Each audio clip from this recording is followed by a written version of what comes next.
Welcome to OtakusGeeks.com, the podcast, episode 15, Wrestling Mania.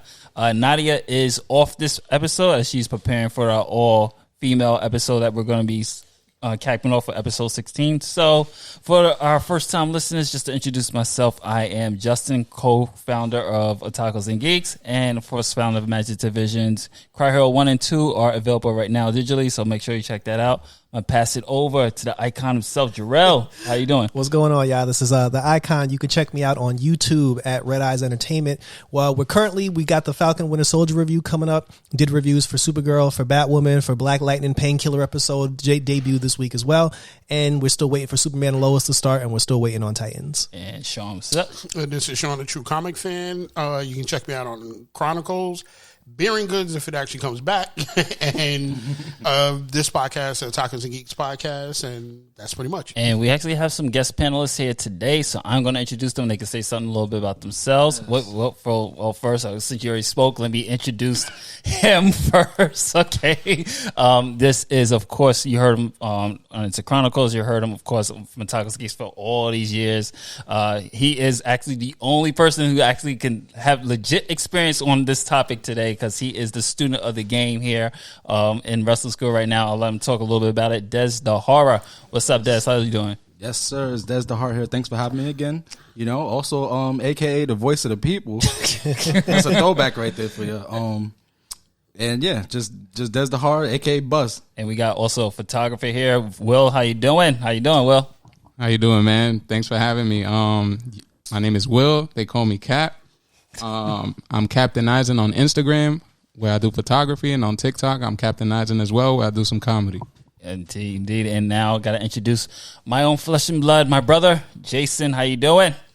I'm doing good. What's up, everyone? What's up? And of course, last but not least, founder of the indie game develop studio, Side B Gaming. You have 211CK and Save My Cereal available now for mobile games out there for your Google Play and Apple stores. Not to mention, get Die in the Dark on Steam and the upcoming Far Out Dodgeball. Please welcome. Oh, one more thing. Also, co-host and host of the 2-Minute Gaming Podcast. Please welcome Keenan Best. How you doing?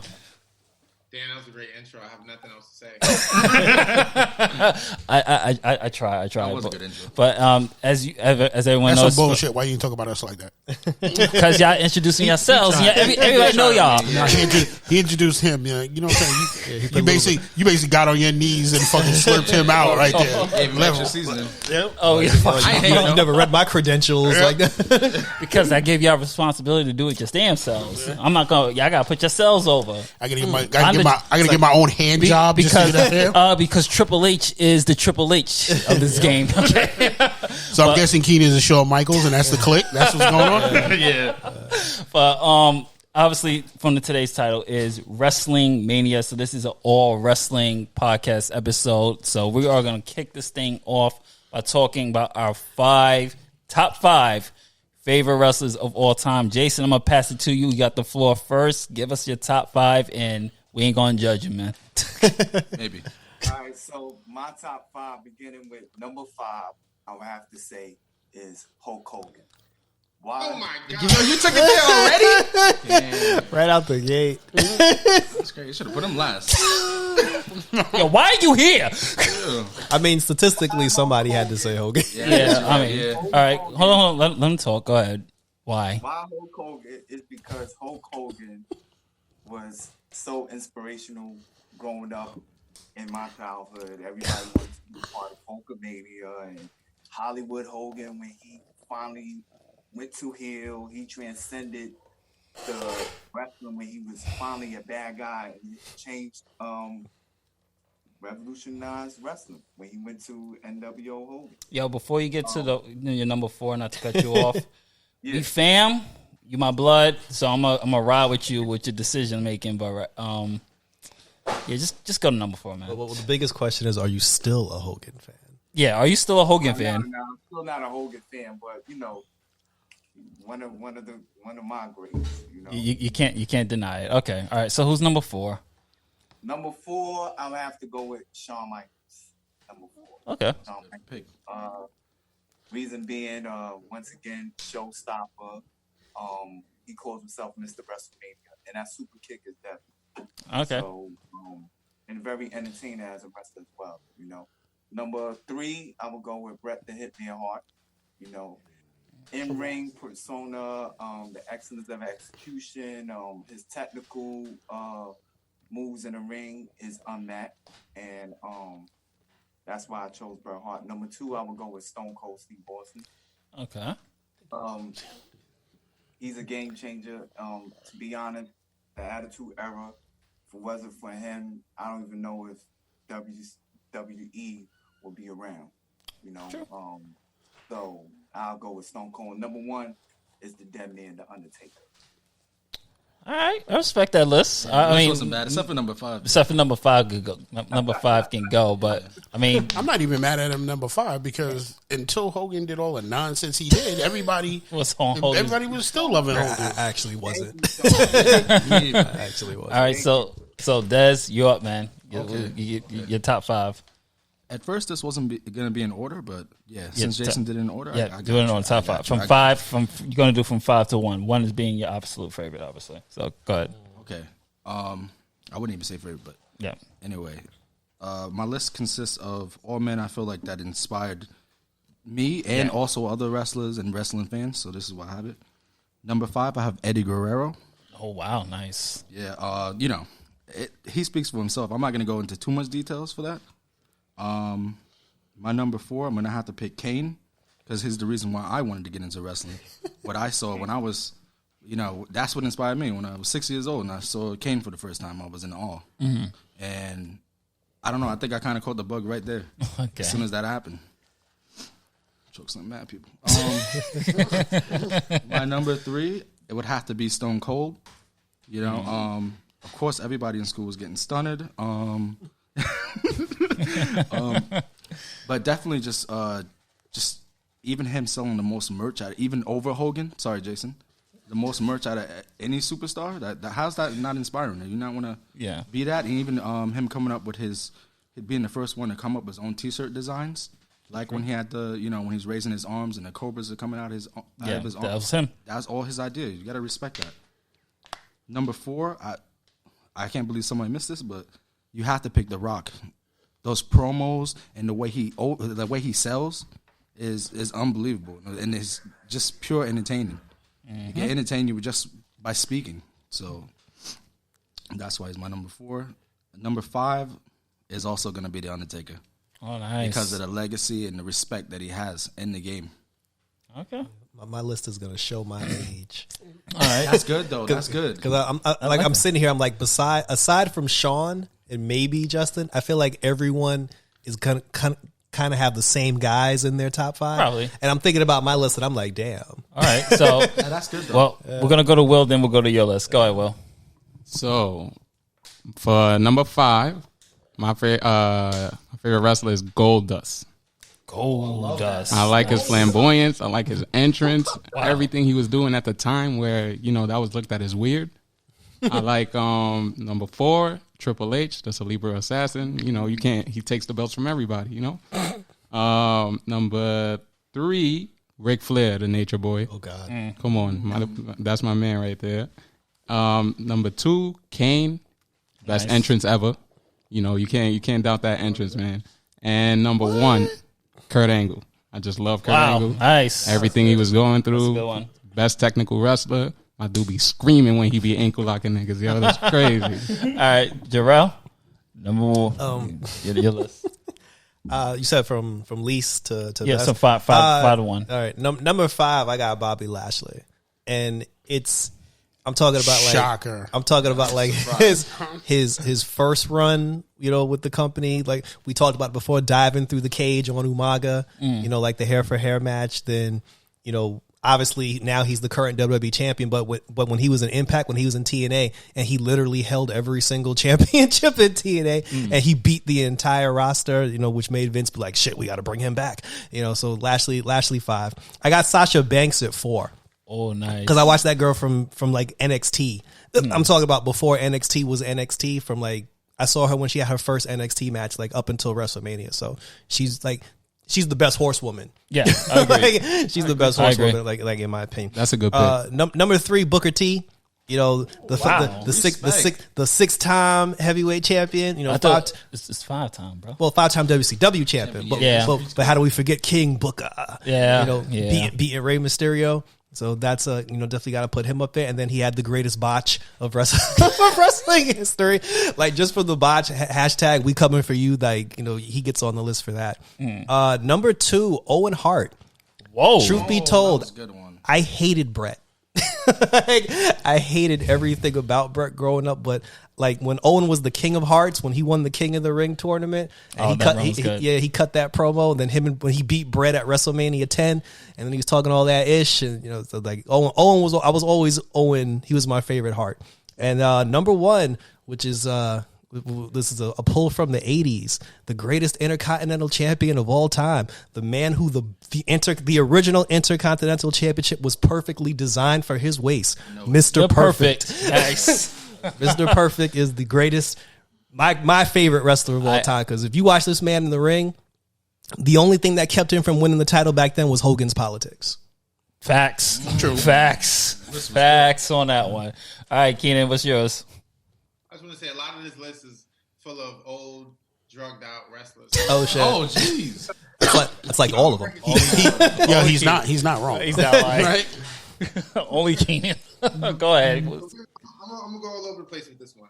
All right. I'm gonna go number 5, Kenny Omega. I think Wow. we're watching greatness. We're still in the middle of it. We don't really understand it until it's over, and we'll get that a little bit later. But I'm gonna place my bet on him right now. And then also the fact that he's been in so many different federations around the world, just killing it, dominating. And like I told Justin, I tell him every week the same thing. This guy can have a great wrestling match with a broomstick. He just number 4 is super personal to me. But I gotta put it on my list, and it's Raven.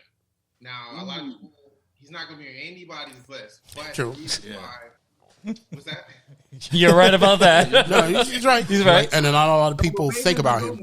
No, but here's the case. No, for me personally. So I watched him in ECW and obviously the WCW. But there was a point in 9th grade where it was a really, really difficult time in my life. I wasn't depressed, but I was like really, really down. And Raven and his flock were the only group that I felt like were like the misfits, the outline, the people who were like, everyone went left, they went right. And that was something that I really, really attached to. So to this day, Raven, like, love Raven. 3, CM Punk. And this is somebody else. When everyone went left, he went right. Everyone knows me in real life. I'm straight edge. But also, too, I hate these corporations and all this garbage that you have to go through, kissing the boss's ass. CM Punk is not with that, and he's still ain't with that, which is why he's not that right. You chose all rebels. Keep going. So now I'm going to go corporate on y'all. And number 2 is Triple H. I mean, I mean, this guy married the boss's daughter. He got all the muscles in the world. He got all the belts. He does what he wants to do. He's the clique member that's not on drugs, and which is great. So he's a true survivor. And number 1, by far, no one's even close, is Bret Hart. Oh, I mean, this guy modeled. Let me tell you, this guy modeled my life. The fact that he does the right thing. The reason why you don't have Stone Cold and Shawn Michaels on this list, who I actually love, is because of their rivalry with Bret Hart. That WrestleMania 13 moment of Stone Cold, I think it was 13 with the dripping blood. Yeah, everyone looks at that moment as like an iconic moment. That moment pisses me off because I'm thinking to myself, why I was so mad. Why the double switch? I'm like, why were you guys cheering for Stone Cold?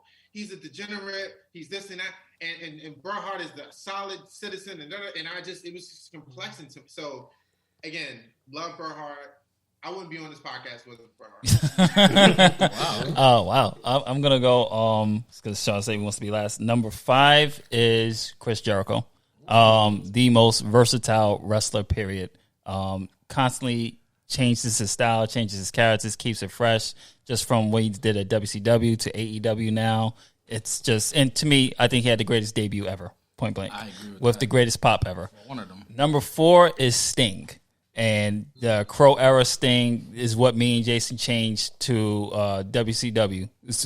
Crow Sting was the reason why we was watching Nitro, not the NWO. It was Crow Sting trying to get vengeance on that. Me too. Yeah, I was watching for Sting. Not the NWO. Number 3, which is going to shock people, is actually AJ Styles. I like that. That wouldn't shock people. He just was really good. AJ Styles, from watching him since TNA, when we went to see me, you, and Keenan went to see him live at where was it, Coney Island. Where he is truly phenomenal in the ring. Not a huge fan of the WWE run, but I mean he's still killing it. And I mean, like in ring wise, he's watered down compared to what he was, but I mean, comes with age. Number 2, obviously, The Rock. I mean, The Rock is come on, like number 1 for you. Number 1 is Bret Hart. Bret Hart is, for me, I have always been a Bret Hart fan. I mean, yeah, Jason knows. Like, I mean, you know, I had the Bret Hart toys. I wanted to get Bret Hart glasses. I mean, everything was Bret Hart back in the new generation era. Even to this day, when Bret Hart's music hit, oh my God, it's Bret Hart. But I mean, Rock. I mean, just what The Rock did was obviously open up more doors, not just in this industry, but in the film industry. Opened up doors for Batista, Cena. Some will argue it was Hogan. That Hogan opened up the movie doors. No, His movies were trash though. yeah, exactly. So, Straight trash. yeah, I mean, ain't nobody remembering Suburban Commando. Only people watching Hogan movies is me and Jason by choice. Okay, I beg to differ. I think Suburban Commando should have won an Oscar for its great portrayal. Of what? That's the thing of everything. but Jason, you were saying something? Undertaker was in I that movie. think Piper was in the movies before Hogan. Yeah, no, That's yeah. true. But They Live. Yeah, That but was I pretty mean, movie. but everybody thinks Hogan was like the one who really smashed the door with the Rocky 3 movie to open up doors for wrestlers to get into the acting world. And truthfully, yeah, he might have opened it a little bit, but The Rock kicked that shit down. Yeah, from a mainstream standpoint. From a mainstream standpoint. But there's always been Andre the Giant. You got to go back to all the way then with The Princess Bride. Like, so it wasn't as Hogan. But like I said, the only people watching Hogan movies is me and Jason by choice.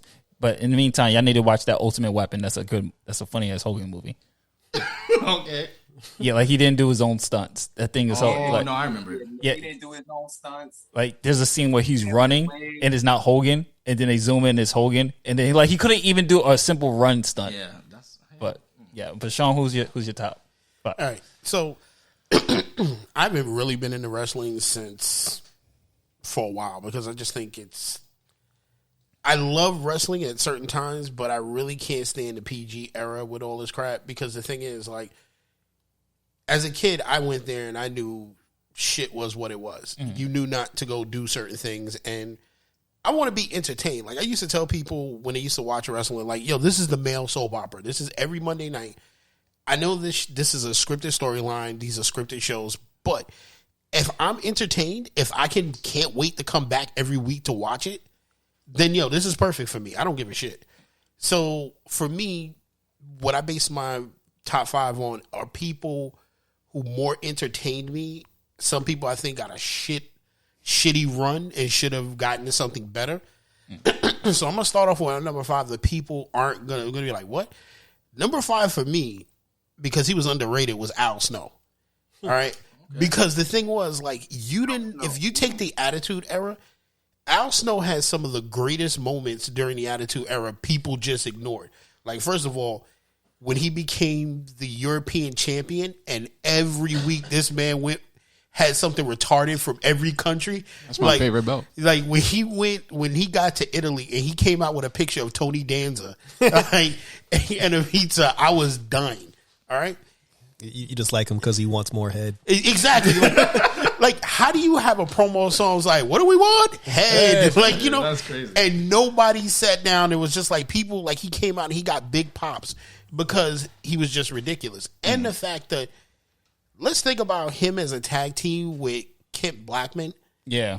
Steve Blackman, how funny he was. With head cheese. Yeah, and how retarded that was. I mean, I remember one of the promos, they were at a dairy farm in with a Green Bay, and the cow, I think, did something to Steve Blackman, and they're talking to the old farmer, And Steve just looks at him and grabs the nunchucks, and he walks off a camera, and he's like, no, Steve, don't. Steve, oh. And he turns the farmer, no, let's not look at this. He is hilarious. So I have to go with House Snow for that, because the crazy antics, everything he was, and he was really a good wrestler. People just, he just got put in stupid gimmicks. And he actually trained a lot of wrestlers today. So.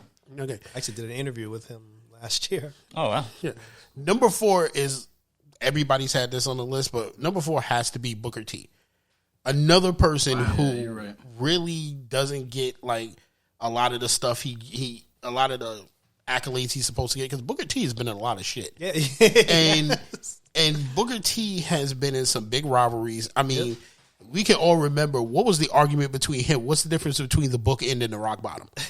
Oh, yeah, I remember that. And they both had great, like, mid-finish, like, you know, The Rock had the people's elbow. Yeah, the spinneroonie. Booker T had the spinneroonie, and it was a great thing to watch. And, I mean, anytime you heard his music pop and he came out, like, I mean, how many people have not walked someplace and be like, hey, you dig it, sucker? Like, and not had fun doing it. All right. So number 3 for me, only because I remember being in junior high school and my mom took me to a wrestling match, and they were actually giving the bandanas out, and I got a pair of glasses, was Macho Man. Oh, wow. Forgot Savage. Yeah. Wow. Because Shame on you. the thing is, like, a lot of people forget, like, Savage was always number 2, but, you know, it would always teeter between him and the Ultimate Warrior. But, you know, when they had him and Hogan and the Mega Powers, and a lot of people sided with Hogan, I sided with Macho Man, because Macho Man used to get... He's like, that's your girl, man. Yeah, like, Macho Man was the shit. I mean, people were like, because back then, people were like, oh, he didn't have a spectacular finisher. I believe, but neither did Hogan. Basically. Hogan lifted his leg, and you ran into the bottom of his foot. You fell. And then he dropped it. And then he ran and dropped his fucking stank-ass leg on top of it. Because that's what really knocked you out, the smell from that fucking underneath. Like, at least Savage came off the top rope. Yeah. And, you know, Savage was a really good wrestler, and he really entertained, like, what was it? Was it him and Steamboat? Steamboat's match is like 3. one of the best matches that you can see. So, what was it? 3 with Savage? You up 2 now, 2 now. Okay, so number 2, even though nobody's mentioned him, and you have to go back and watch his promos for this, is Roddy Piper. Because any man that can come to the ring and constantly look drunk and crazy at the same time is got to be on a list. I mean, the man wore a kilt. He wore a skirt and made it popular for people. We knew it was a kilt, but the man came down with that. And I do remember the wrestling cartoon. Yeah, like Rocky Wrestling. His character was hilarious in there because he was just so wild and crazy. So you take that, and I'm like, Roddy Piper was not a bad wrestler. Like, people, like, wasn't his finishing move the figure 4 leg lock? No, the sleep hold. hold. Or the running bulldog at one point. Yeah. You know, so you take Roddy Piper, and people forget, like, look at Ronda Rousey, who really idolized him. Roddy Piper was that wrestler. And Piper's Pit, the most iconic thing in Piper's Pit is when Shawn Michaels started his career by kicking Jannetty through the candy glass. You know what I'm saying? Piper's sitting there with this look like, yo, what the... Like, Piper didn't even know what was going to happen. I would say that one and Robert Downey Sr. Yes. Yeah, and not to mention I forgot what WrestleMania, no, 21, when him and Austin did the Piper's Pit. Yeah. WrestleMania 21. So when you take those together, that fuck it. At the end, he was going on my list for They Live. Facts. Yeah, He was going on my list for that. All right. And number 1 is everybody's favorite, and I think the consensus with everybody here is The Rock was number 1 for me, only because he was. When you look at how he started, he was Rocky Maivia. You know what his wrestling lineage was. His dad was a big wrestler. Then he goes and he comes out in the oddest fucking outfit in the world to debut for himself. And then you think, like, okay, he's probably not going to go anywhere with this. And then all of a sudden he joins the Nation. Yeah. And then he gets like this gimmick of talking about himself in the third person. Talking shit to everybody. Then he has everybody turn on Farouk. Then he has like one of the greatest runs. Then he becomes the corporate champion. And I still remember that I Quit match with Mankind was like one of the wildest matches in the world. And he, you know, like, I still remember Mankind saying to him, the people's elbow is one of the stupidest moves in wrestling history. And all of a sudden everybody was just craving for it after he did. I mean, at one point he stopped doing the rock bottom for like a year and just kept doing the people's elbow. Yeah. And it was great. So, and then he didn't do what some wrestlers do. They get big, the era ends, they're over. He elevated himself in every era. Yeah. And then he kept going on and on. I mean, even when he became a heel, he went back to being a heel, and he was funnier. Hollywood Rock. That's my favorite rock, Mendez's too. favorite You know what rock. I'm saying? Like I still like I just saw it the Canada recently. promo. Yeah, I'm still watching on YouTube the thing he did. Look how he elevated John Cena at one point, and people were getting bored with Cena, and he brought Cena's career back from kind of trash when he had his little rivalry with Cena. Like I still remember him sitting behind the desk, and he invites the kid in. Oh yeah, and he that starts promo. selling him, and then he said the Fruity Pebbles thing. Now, not only did Cena get a Fruity Pebbles deal, That is true. you know, That's for true. everything, he like people just his merch went up because people wanted every fucking colorful shirt this man had. Yeah. So you got to give it to a man that can elevate anybody's career. His match with Stone Cold was good. His match with Hogan was, I think it was more him than It was the crowd. that he the was match, good. It was a crowd energy. the WrestleMania 18, and we're going to get into that in a bit when we talk WrestleManias. But the WrestleMania 18 match is more like you said, it's mostly like Mendez said, it's mostly crowd interaction that made that special, because otherwise it was just Hogan doing a typical Hogan match. Yeah, Hogan so- trying to steal the match. And those listening, we're not going to just keep bashing Hogan. Don't worry. So this is an anti-Hogan podcast. And then the episode. thing is, look true. And I mean, look at The Rock's run to get to the belt. Remember, he got screwed over for almost a year and a half before he got the WWE belt. I mean, every week every pay-per-view you would wonder if he's going to get it. I think he finally got it at like a No Way Out Survivor Series pay-per-view. But every time you think he was this close to getting it, he won it. But that was my list. But First black champion. Yeah, I'm gonna tell you. WWE champion. I'm gonna tell you the honorable mentions that I had. Randy Orton, because this man could really, like, I don't care who you are, if you don't know wrestling, that RKO he did on Evan Bourne out of nowhere on a Monday Night Raw, I still rewind that shit to laugh at it. Like, because My favorite one is the Seth Rollins. When Rollins went for the stomp and he puts it over the air and then catches That's him. my favorite one. That was number 2 for me. But the Evan Bourne one was good is because he even said it in an interview. When he hit it, the reason why he rolled up and started cursing, he was saying, "Holy fucking shit, I hit that!" Like, and you got to give it to Evan Bourne, who's no longer in the WWE, for working with him with that, because he didn't catch it fully clean. Yeah. He had to pull him down into it and come down with him without hurting him. So you got to give him props like that. Mick Foley was another honorable mention, and I was trying to find it hard between him and Al Snow, because the thing is, like, Mick Foley he worked hard and he got a really good resurgence when they finally put the strap around his waist. Because remember, it was just like, oh, he's either Cactus Jack, Mankind. But when they gave him that storyline and put the strap behind his waist and gave him the props he did, and everybody came out and held him up, I kind of felt like every wrestler gave him praise, because they're like, yo, listen, you are not the look of a champion. You are nothing anybody wants to see with a belt, but the crowd went wild when he got the belt. So those were my 2 honorable mentions to go in there.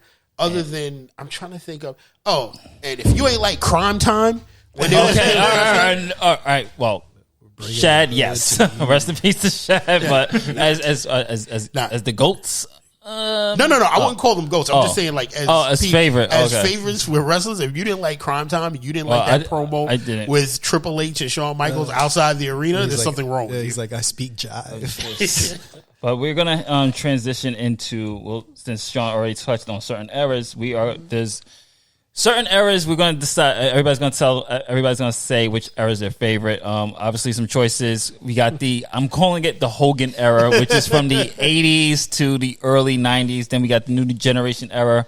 For those who don't know what the New Generation era that is, basically when Bret Hart, Diesel was having the straps. Then we have the Shawn Michaels era with Vader and stuff like that. We have the Attitude era, of course. That is probably the most well known. Ruthless aggression era, and now the era that we're still in right now, the reality era. I'm going to kick it off this time. Are we still counting that? I don't think it counts as Yeah. reality era anymore. They changed it again. Well, they changed it to. I thought it was reality era. It's called. That's over. Yeah, it is over. So Like they're calling it the Thunderdome era. Oh, okay. So reality era and then the Thunderdome era. Yeah, there you Okay, go. so well, I guess the bug era. So, but I'm gonna kick it off. Believe it or not, my favorite era is not attitude. It's ruthless aggression. Yo, okay. It's a okay. ruthless aggression era. I think they had some of the best matches. It had The SmackDown 6. yeah, the SmackDown 6. I mean, this is when I think the era went completely like Attitude Era. Like Attitude Era ended, I think, with Austin WrestleMania 17. I think that's when you could say it kind of died. Yeah. And then the Ruthless Aggression when Vince actually officially called it that. But I mean, this is when you had the rise of Batista. You had Cena. You had Kurt Angle at his best. Brock Lesnar was coming in. I mean, Evolution, all that stuff of the of Ruthless Aggression is mine. Mendez, what's yours? I have a surprise. I have to agree. Mine is Ruthless Aggression as well. I wrote it down on Friday. Yeah, to me it was I had to really sit down and think about that because I'm like, the Attitude Era is like it's hard going against that because of all the great moments. That's like when I got back into wrestling was the Attitude Era. But I'm like, there's a lot of stuff in the Attitude Era that was a bunch of the match quality.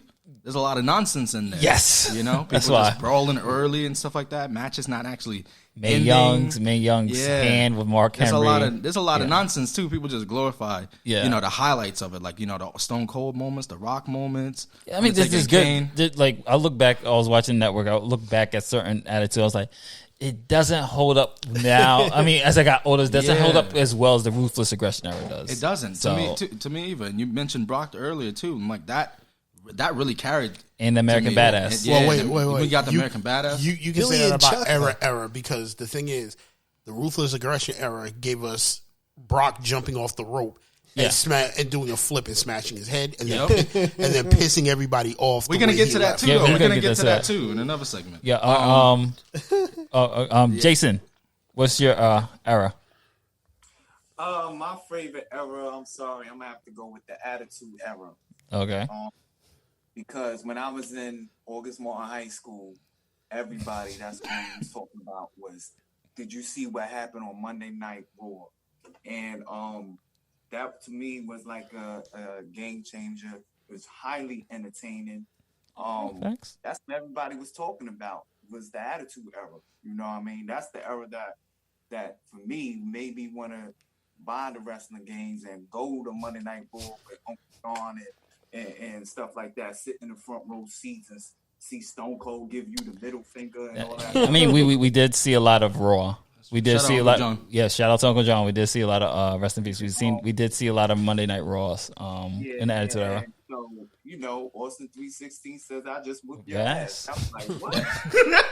Said Austin 316 took that off of John 316. So that to me that's a classic. And then you had the Ministry with the Undertaker doing with the Cold and Love that thing. Steph Man getting kidnapped, and then Vince McMahon saying, "I did it, Austin." That was like, Oh, it was me, Austin. Yeah, all right. it's like crazy. The storylines was ridiculous. So that was like, you want to talk about soap opera? The Attitude Era was it for me. All right, Keenan.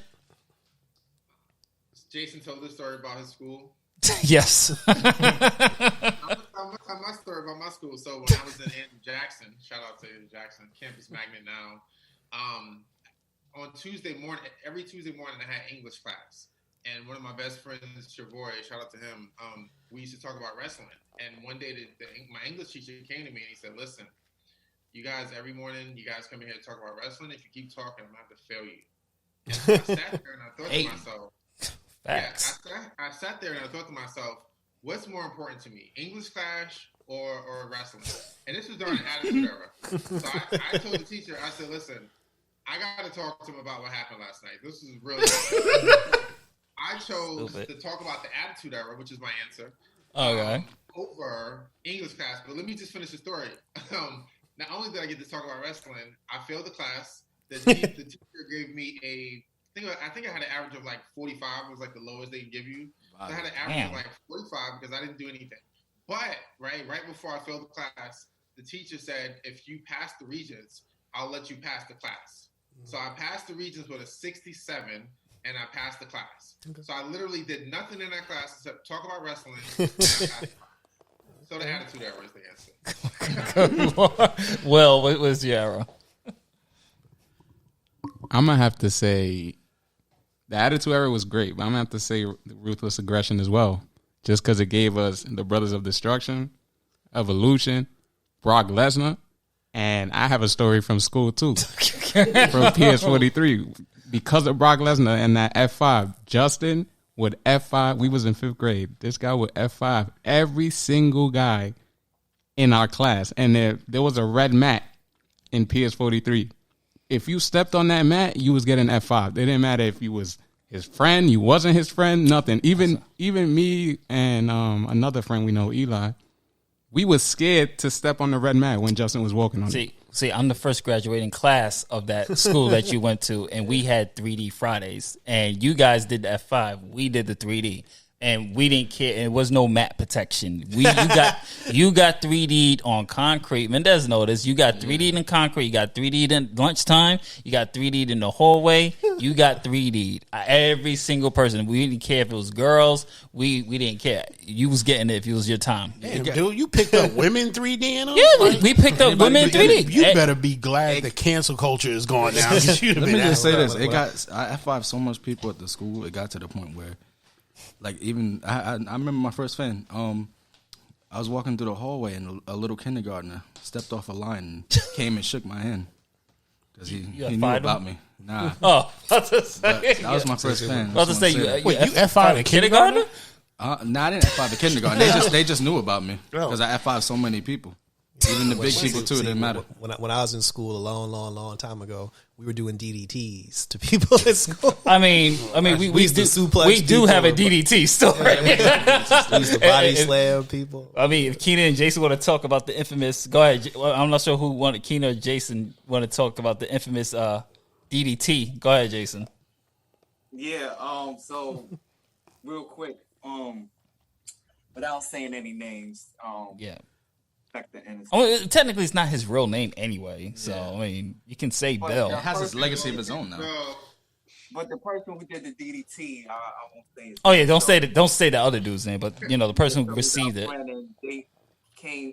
Bill came to our friend's house and he got DDT on our friend's porch, straight on concrete. But here's the thing: the difference though between y'all stories and this story is that y'all stories is kind of like playful, like, you know, like this was like serious. So this was like a fight. Nah, I broke somebody's arm one time.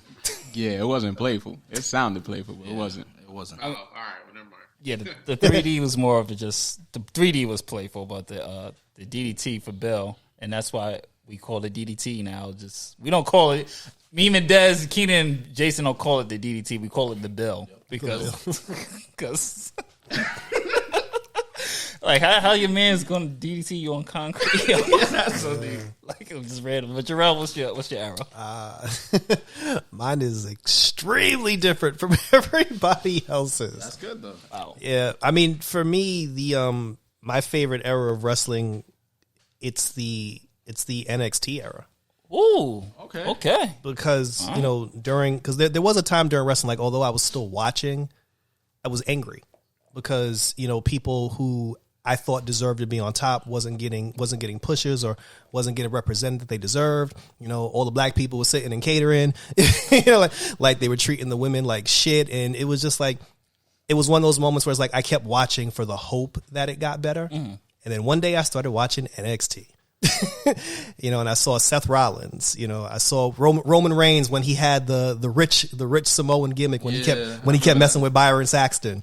I remember when Byron Saxton was a wrestler. I used to watch Florida Championship Wrestling, which birthed NXT. Yep. You know, I remember Abraham Washington, and you know, then it was treated differently. You know, Seth Rollins was the first NXT heavyweight champion. Yep. Big E Langston was the second. Yep. And I was like, wow, a promotion put the belt on a black dude as their second champion. Vince would have never done that. Well, and can't say that. TNA was like, I'm talking about WWE. Well, WWE did put a belt on a black champion, but TNA was the one that like kind of like gave their head belt to a black man. Cause Yeah. TNA did it. I'm talking about like in the realm of WWE. Yeah. Because like when they gave Biggie the belt, I was like, that was the day I said obviously Vince doesn't watch NXT. No, he doesn't. He does. He just doesn't have any. Yeah, I was like, he's say in it. clearly not paying attention to what Triple H is doing because he brought in Sasha Banks. Like, and a lot of people don't know because everybody's like, oh, 4 horsemen, 4 horsewomen. Sasha came in first. Bayley was a jobber. Charlotte didn't come until the end of the year. Becky didn't show up until probably 2 years later. Yeah, and she was jobbing too. Like the original 4 horsewomen of NXT was Paige, Emma, Sasha Banks, and Summer Rae and Summer Rae. Those were the real NXT 4 horsewomen. And then, but it was treated different. Like women's wrestling was treated like wrestling. Like the wrestlers were treated like wrestlers. Like they showed, because with Vince it's like, oh, you got to have personality and you got to be entertaining. The wrestling was entertaining. Like you were entertained, and you were entertained. Like they cut their promos, they did, but nobody was selling hot dogs or dumping mud on people or doing none of this dumb shit. It was just regular people going out there and entertaining the fans based on their performance, which is why I was one of those people saying we are NXT. And the Bobby Roode Glorious entrance when he had the choir show up in Toronto, like a lot of the takeover entrances blow some of the WrestleMania ones out of the water, like Nakamura with the violinist, but Finn Balor, when he first did the demon gimmick, with the clock coming down. You got and then it grew from something from Full Sail, then they started like going all over the world, and then now like the Takeover Brooklyn's like Sasha versus Bayley at Takeover Brooklyn. Like to me, it was just like, this is what wrestling is supposed to be. This is what it needs to be. And I don't want to wish death on anybody, but I'm like, once Vince is gone, I was like, this is what wrestling will turn into once Vince is gone. All right, CM Punk. Damn. But if you look at it, on his list. and with the exception of a few people, with the exception of hell, even Drew McIntyre was NXT champion at one point. It's to the point where, like when you get called up to the main roster, it's not the main roster. Yeah, like it people, feels like a demotion. Yeah, people get upset. Like Tommaso Ciampa and Johnny Gargano, they flat out said, we're not going to. Tommaso Ciampa said if they ever make him go to the main roster, he's going to retire. Walter does not want to go to the main roster. Vince tried to get Walter a few times, and Walter was like, nah. I even like NXT UK. Like Aaliyah James, like that's my girl in NXT UK. But like I said, NXT like rebirthed me as far as being a wrestling fan. And it gave me hope that one day people that deserve it, will finally and look what's happening now. Because like I said, to be honest with you, with the exception of probably like Bobby Lashley, Edge, and Rey Mysterio, name someone on the main roster right now who didn't come from NXT or who didn't wrestle in NXT at some point. All 3 of the women's champions. Right now. All 3 women's champions. That's true. So they're Asuka's NXT. Asuka was NXT. Aleister Black, they're all NXT. Yeah. Wow. Okay. Even Bray Wyatt. Wyatt. Yeah. Yeah, well, feeder system, Sean. Before y'all say Bray Wyatt, you got to remember Bray Wyatt was WWE before he went to NXT.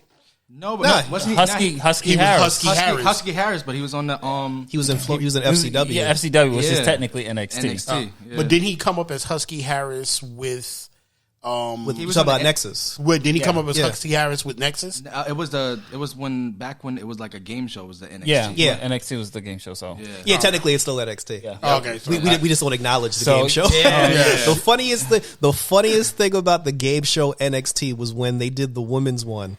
And it was like AJ, Naomi, and they had Lay Cool. Remember when they had both belts at the time? Yeah. And they were talking to all the girls. When Layla looked at AJ, patted her on the head, and she said, "You look like a little mouse. Can we get this girl some cheese?" Yeah, I hit the fucking floor. And then look, AJ Lee ended up becoming one of the biggest female superstars of all time. Yep. All right, Sean, your era? So I agree with everybody's era and why they like it, but I'm still going to go with the Attitude Era. Strictly because we can't. No. Because I could have. Some people. It's a good era though. Some people will say like, "Oh, the original," but I want you to think about something with the Attitude Era. Like Jarrell mentioned, everything with NXT. Everything in the Attitude Era gave birth to everything they're doing now, even Ruthless Aggression. Yep. First, you had. Remember, one faction people like to forget about the Attitude Era: the right to censor. Mm-hmm. Okay, when the right to censor looked like bullshit in the beginning. And I don't know who wrote for them, like, in the very beginning. But when the right to censor, like, when, what was his name? Steven Richardson came out. It was one dude. And I was just like, okay, Attitude Era, y'all really bringing this bullshit? Like, one dude coming out. And then, like, that's one thing I liked about the Attitude Era. Like, you got to give it a chance because remember, he came out, he was by himself, and then he went. Who did he kidnap first? He recruited Ivory. It was Ivory, the Good Father. Yep. Val No, Venus. but who did Keenan? No, but who did he kidnap first and switch over? I can't remember. I think it was Val Venus. He kidnapped first because remember Val, because Val was like the ultimate thing, was the reason why he was like, you got this guy, an ex-porn star coming out here doing this, and then he takes Val to the back, and I'm just like, okay, this is gonna be some bullshit. And then when Val Venus came out with the white T-shirt and the pants, and then I was just like, okay, all right, this is gonna be funny, ex-porn star and this fucking conservative prick running around here, and then he kidnapped the Godfather. Yeah, I was kind of mad at that. Yeah, and then I was just like, you mean I don't get to get the whole train anymore? Like, and then all of a sudden they got Ivory, and then they stopped becoming this joke of a faction, and the way they were taking people out reminds me of how the Hurt Business came out. Like, they were just 4 guys that people barely paid attention to. They weren't big anymore, and then all of a sudden now you've got these guys pissing people off. All of a sudden you hear the censor thing go off, and then it's no longer a joke. It's like, oh, it's shit. like now you got to put respect. Yeah, like, oh shit, they're about to come out and fuck somebody up. All right, doing bicycle kicks with wingtip shoes on. Yeah, And, Shout out to MVP's entrance too when he first came out. Yeah. That entrance is crazy. yeah. So then you had like all that coming in, and then the Attitude Era, which we forget when we talk about Austin 316. We have to remember, even somebody I forgot in my top 5. Austin 316 started with whooping Jake the Snake's ass because Jake used to quote Bible verses. And I was just sitting there like, damn, when he said that, I was like, we forgot about Jake the Snake and how pivotal Jake was in his era. Blindfold match. Almost as well. Yeah. Oh, yeah, that's the Hogan era, though. Yeah. And, Blindfold match, Rick Martel. But we WrestleMania 7. forget Jake the Snake did a lot. Drunk Jake. Yeah, drunk Jake. So you take Jake the Snake. If Jake the Snake and Austin don't have that interaction, we don't get Austin 316. Yeah, we don't get on. And then we don't get the Monday Night Raw when he comes in and he changes everything over. And it's the start of the Attitude Era. We also don't get in the Attitude Era DX, which was Shawn Michaels and just Triple H in China. And we forget the ravishing one, Rick Rude, who's part of DX. who was part of it, who came in there, who just said, we're no longer going to do this happy, campy wrestling anymore. What about my dude Road Dogg and X-Pac? Yeah, I mean, but they came later. But we're Like talking the first- about the first 2 that came out. First generation Talking about DX. OGX. Yeah, and the first 2 that came out and started doing stuff, and I do remember, even though it was early on, going into school doing the X and doing the jumping up and down, and teachers like, yo, what the fuck are y'all doing? Cut that out, like You've been like, suck it. and then that, and then when you think it's over, then it get better. Like when you get the Road Dogg and Billy Gunn that came together, and they joined it, and then you did it? No. yeah, and then you get X-Pac to come down, and then not only did we get different variations of the Undertaker, we got the Ministry of Darkness Undertaker, even though that kind of moved into Ruthless Aggression, but we got the Ministry of Darkness Undertaker. Then we got, because the Undertaker was falling off a little bit. Debut of Kane and Jericho. Yeah, but like when Kane came in, it kind of revitalized him, but then he still fell off, and then he goes away and comes back with Vince to fuck with Stone Cold, and that's how big Stone Cold was. Then of course we got The Rock. Then even after the Nation of Domination dies down, we still get a good Mark Henry. Yeah, that's right. Throw the fist up. We get a good Mark Henry. We get The Godfather. The Godfather was turned Pimpin' hoes nationwide. Sexual Shout out chocolate. to the Godfather. huh? The Acolyte. That's another thing. APA. We lose lose the Ministry, and we get, to me, which is one of the most fun tag teams you could watch, because anybody whose slogan is "We need beer money," that's it, which is funny because didn't that inspire Rude and, the W Rude and what's the name to be called the tag team Beer Money? Rude and Storm. So you have that to come in there. I mean, they went from being like 2 guys that nobody paid attention to. The Undertaker takes them. He takes a bunch of wrestlers that aren't doing anything. Remember, what's his name? Viscera, which was Viscera. Mabel. What was the other one? The first one he took that. Midian. Yeah. You got Midian that came in, and they all became decent wrestlers. But then when it broke up, I think the APA was probably the most successful thing out of all of them. Oh, yeah. And they lasted. So the Attitude Era of the APA, the Clothesline from Hell, even though Bradshaw had been doing that forever. Yeah. He's been doing that since he was just... Smoking guns. Oh, yeah. Yeah. Well, no, that was Bart Gunn, though. No, he was a cowboy. He was a cowboy. He was Texas Justin Bradshaw during the New Generation era, and then they was that Billy and Chuck? I mean Billy and Chuck is Billy Gunn was part of the Smoking Guns in the New Generation. Yeah. And Bart Gunn, obviously, he was known in the Attitude Era for Butterbean. What was it? The boxing match. Horrible. Damn, Keenan, what was that thing called? Brawl for All. Yeah. Brawl for All. And the thing is, Dark Side of the Ring did a very good thing on the Brawl for All, how bad that was. Yeah. But you had an Attitude Era that, to me. What happened, Jason? No. I'm just listening. Oh, okay, sorry. So the Attitude Era, I think for WWE, the only reason it's the favorite for me, it saved the WWE. Yeah. Because if you remember, WCW was rising up with the NWO, and people weren't watching the WWE anymore. And then Vince had to sit his ass down and take a back seat to let the wrestlers come up with their gimmicks and do whatever they did. Yeah. And if that wasn't the case, and I mean, you got to give Triple H props, which I still give him props to this day. Had he not invaded WCW with DX, would that really have amped up the wrestling wars and did what we did? That's true. Also, you got to remember in Attitude Era, they had crazy matches, and one of the craziest matches was Hell in a Cell. That was talked about for like Mick Foley will forever go down in history from going off the top of that cage and his tooth going through his lip into his nose and Mick Foley for the WWE till God calls that man home should constantly put a check in his bank account for that contribution he did, because nobody else is going to do that. You was going to say something, Will?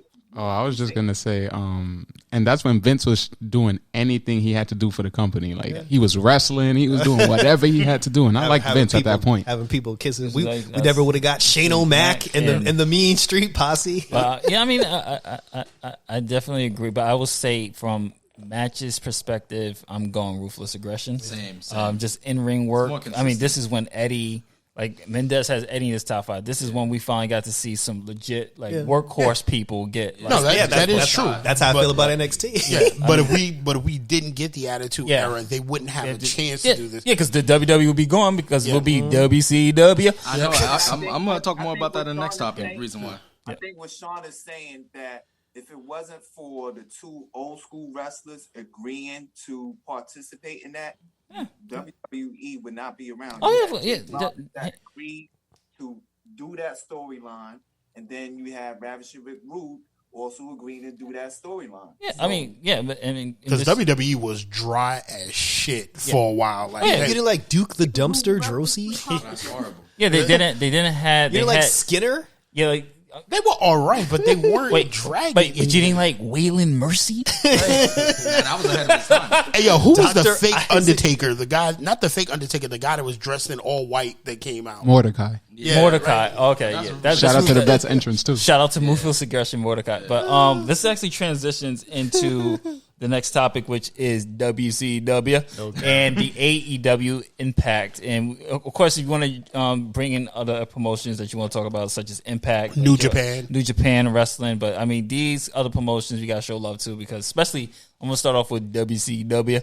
And this nearly killed WWE. Nearly. If the finger poke of doom did not happen, I don't think there would be a WWE here. What the hell was a finger poke of doom? This is when Hogan and Nash had that match. Oh yeah. And he just they call it the finger poke. I don't actually think that's the reason. That's one. And then hiring Vince Russo to just basically a whole bunch of reasons. But also one of the things that put a hole in the boat was WCW at that time. They were relying too much on ex-WWE stars, and WWE was currently making new ones, which is my main concern with AEW right now.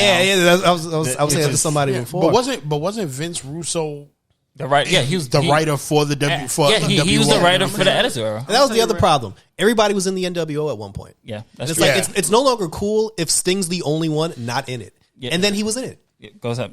Look, I'm gonna tell you the main reason why I failed. It's because their own company, Time Warner, wasn't behind them. That's true. That's the main reason. So that's why I'm not too worried about why I'm not worried about AEW. And Jason, you're gonna shout out to the LWO.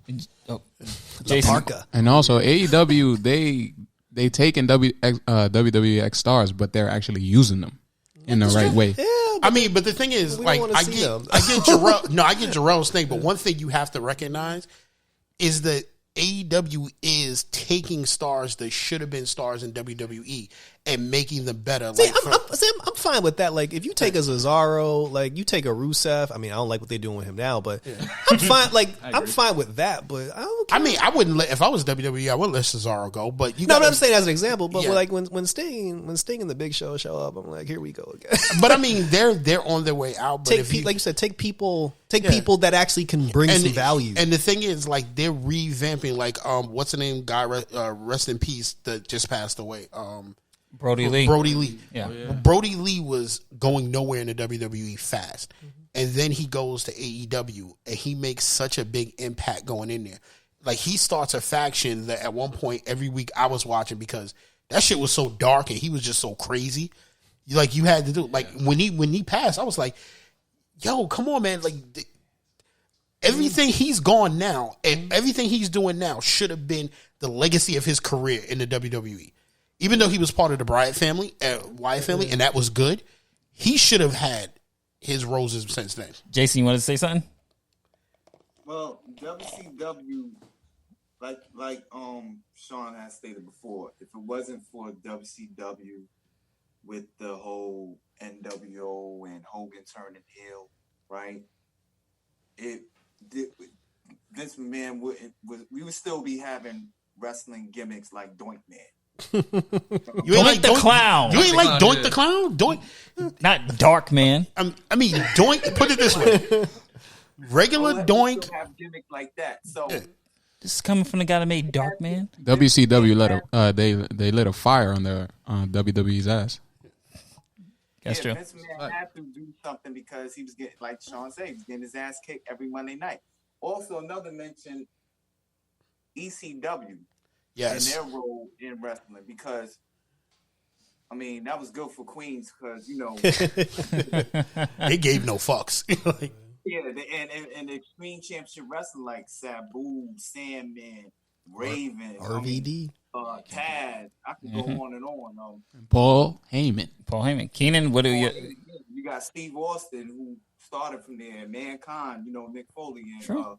They did breed the hardcore era, which basically technically you could argue that Vince stole a lot of ECW. Well, Vince was secretly bankrolling ECW. Yeah, he was secretly. But Keenan, what are your thoughts on the AEW WCW? I just want to finish that ECW love because for me, y'all don't even know. I used to stay up to 2 in the morning. MSG Watch on public access at some weird channel at random times that didn't even consistently come on Saturday at 2 a.m. just to watch ECW. That's how much I loved it. And when I go back on the network, which is now Peacock, I haven't checked on Peacock, but when the network was around, I used to watch the old ECW pay-per-views to this day. Like, that's the first thing I go to is I want to see RVD, jump in the crowd. I want to see Bam Bam and Taz fall through the ring. I want to see those iconic moments again. I go to that before I go to Nitro or Old Royce. Like, that ECW era for me was just so special. Nice. And but in your Jarrell, you said you was going to show a little love to Impact Wrestling. Yeah, like a lot of people be sleeping on Impact Wrestling, and it did get a little bad at one point. But I mean, Impact's always been the company that they don't care who you are, what you look like. Like, they push you based on your talent and what you bring to the company. I mean, that's how we got Fortune. And there was a moment when Triple H was like, "Yo, we need some new talent. We need to start picking indie talent." What did he do? He started pilfering the damn Impact. Like, every single person from the original TNA wrestled in NXT at one point. Austin Aries, James Storm, he had Taz doing commentary at one point. It was alternative. It was an alternative to WWE. Like, if you didn't want to watch WWE, but you wanted to watch something, and then with the WCW, it was like everybody was in the NWO now, and I'm like, okay, this sucks. With like ECW was good, but then one day you're like, you know what? I just want to see a regular wrestling match, and I don't want to see New Jack come out playing Dr. Dre's music for an hour, like killing some, I don't want to see New Jack damn near murder somebody in the ring. It's like sometimes you want to see that, sometimes you don't. But when you have a day where it's like, I just want to just watch normal wrestling, it was either TNA at the time or it was Ring of Honor. Nice. Yeah, that's true. We actually forgot about Ring. Ring of ROH. Keenan, me and you have been to a lot of ROH shows back in the days. I can't wait till we get things open back up because I'm coming out there. Oh yeah, definitely. Back to Tony Island again. Definitely, and I just got to give a shout out to Sean. I already mentioned about New Japan Wrestling. Wrestling Kingdom pay-per-views are some of the best wrestling. I mean, like Keenan has Omega on his list, and that in Wrestling Kingdom is in just his performances in New Japan are probably main reasons why Omega's on the list. Just like Omega, just is amazing. Bullet Club. I mean, I had no idea what the Bullet Club is until people came to me and was like, "Yo, just watch this," and I was like, "Oh, shit." I mean, you can argue that if it wasn't for New Japan, there would be no AEW because that's where all of them came from. Because they all came from in New Japan. I mean, and just to give a quick shout out to Cody, like what Cody did is just coming from where he came from with WWE, and just the fact that he just really branched out, and they just started like him, the Young Bucks, and Kenny Omega, even very underrated Hangman Page is just completely underrated. Adam Page, like I think he's going to be the next one to blow up. I don't watch New Japan that much, but that tag team with Kenny Omega and that what's that guy's name? The Lover Boys? The Golden Lovers. Yeah, I seen a documentary on that, and that storyline seemed crazy. I wish I was like watching avid watcher when that was happening. Yeah, the Golden Lovers is absolutely. So New Japan, just definitely want to give him a shout out. Even says you want to say something. Okay, so we're gonna go into the next topic, which is a fun one, which Mendez brought out to me. We're gonna do this really quickly since a lot of us are gamers. So we're gonna talk really quickly about our favorite wrestling game and the worst wrestling game you ever played. I will kick this one off again. I'm gonna let y'all have this one. I'm only gonna chime in once in a while because I really did not play any of the wrestling games unless I had to. Hands down, to me, the worst wrestling game ever made is WCW Thunder and WCW Nitro, and I'm putting both on the list because it's virtually the same damn game. It is exactly the same game. I have never played a wrestling game where what do they call it? The tie up, the lockup. You could determine your guy's bar just based off the lockup. Like if you press button mash fast enough, you could get them red, do the finishers over. You could finish the whole game in 30 seconds. Trash. Worst wrestling game ever. I didn't play wrestling games, but I'm gonna have to agree with Jarrell with that because I remember going over there with Jarrell over to the house with him and his brothers. Well, you played Thunder? Like, and they had all of that, like WCW, NWO versus NWO, and I used to watch that. And this is something Jarrell will probably laugh at. I remember when they were playing the games, they used to have like WCW playing in the background on the TV. And these assholes used to voice over all the voice over all the things. It's called commentary. We leave commentary on matches. But there wasn't commentary. They would do the raw shit. Like there was one point where like Dean Malenko, like Flanders was sitting there, and they stopped playing the game just to turn to go. He was like, Dean Malenko was like, and you, Ric Flair, you like getting in my ass, and I like getting in Rick's ass, and we get in Rick's ass together. And I used to look at them like, what the fuck are y'all doing? Because like they were so intense and everything. We just like, what if they weren't like to someone that doesn't watch wrestling and just had the sound down? You'd wonder like, what the fuck is he saying? We just say like, I want the whole world to know that Dean Malenko likes it in the ass. So we used to do that shit to everybody. Yo, the thing is, I wish at that time we had camera phones. Because if I would have recorded that shit right now, that would be number one on YouTube right now. The way they voiced that shit over was hilarious. But Thunder is the worst for me. And the best, I mean, come on. If you know me, you know what my favorite wrestling game of all time is. Day of Reckoning 2. This is, I mean, I'm making a freaking comic based off this damn game. So, I mean, let's be honest. Day of Reckoning 2, and I'm just getting quick reasons before I pass it to Jason. Day of Reckoning 2, I mean, they improved on Day of Reckoning 1, which introduced the momentum shift. Yep. From the time that we had wrestling games before Day of Reckoning, you can have Rey Mysterio body slam the Big Show with no problem. Yeah. This one, you had to literally button that. You had to earn weight detection. Yeah, you had. Day of Reckoning is the one that introduced the stamina system. Like, actually, and not to mention, they had some nice kind of, I'm not going to say RPG element, but they had like this element where you had to guess with the rest hold. They actually implemented rest hold for like submissions. Like, you know how wrestlers need to take a break? Yeah. They actually implemented that. Story mode wasn't that great, but that creative wrestling is still the creative wrestling feature. Still, to me, is still one of the best. Jason, go ahead. What is your worst and what is your favorite? Well, man, there's a lot of worsts out there, but the one that stuck out the most to me, of course, is WCW Nitro and Thunder. Yeah. That game is Everybody hates gone. this I was at your house when you got that game. for the Yeah, first Jason. time. Jason, did you cut school for that? Yeah, I cut school for that game. And that game is trash. I mean, you do a finisher, and the wrestler just gets right back up. Yo, there was no selling whatsoever in that game. Yeah, I remember Jason was mad embarrassed. I'm not sure if Keenan remembers this. Yo, we was mad embarrassed to show Keenan this freaking game. like you didn't want to invite your friends over because everybody was playing WCW NW Revenge because they had 64s. Yeah. We had Thunder and Nitro, so we was just like, yo, look, we want to see Thunder. Yeah, the disc ain't working right now. It's scratched. Hey, I forgot about this. Jason, Shit. Jason, what's your best? Your favorite, I should say.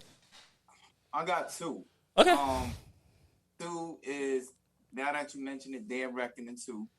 About time you recognize. About time.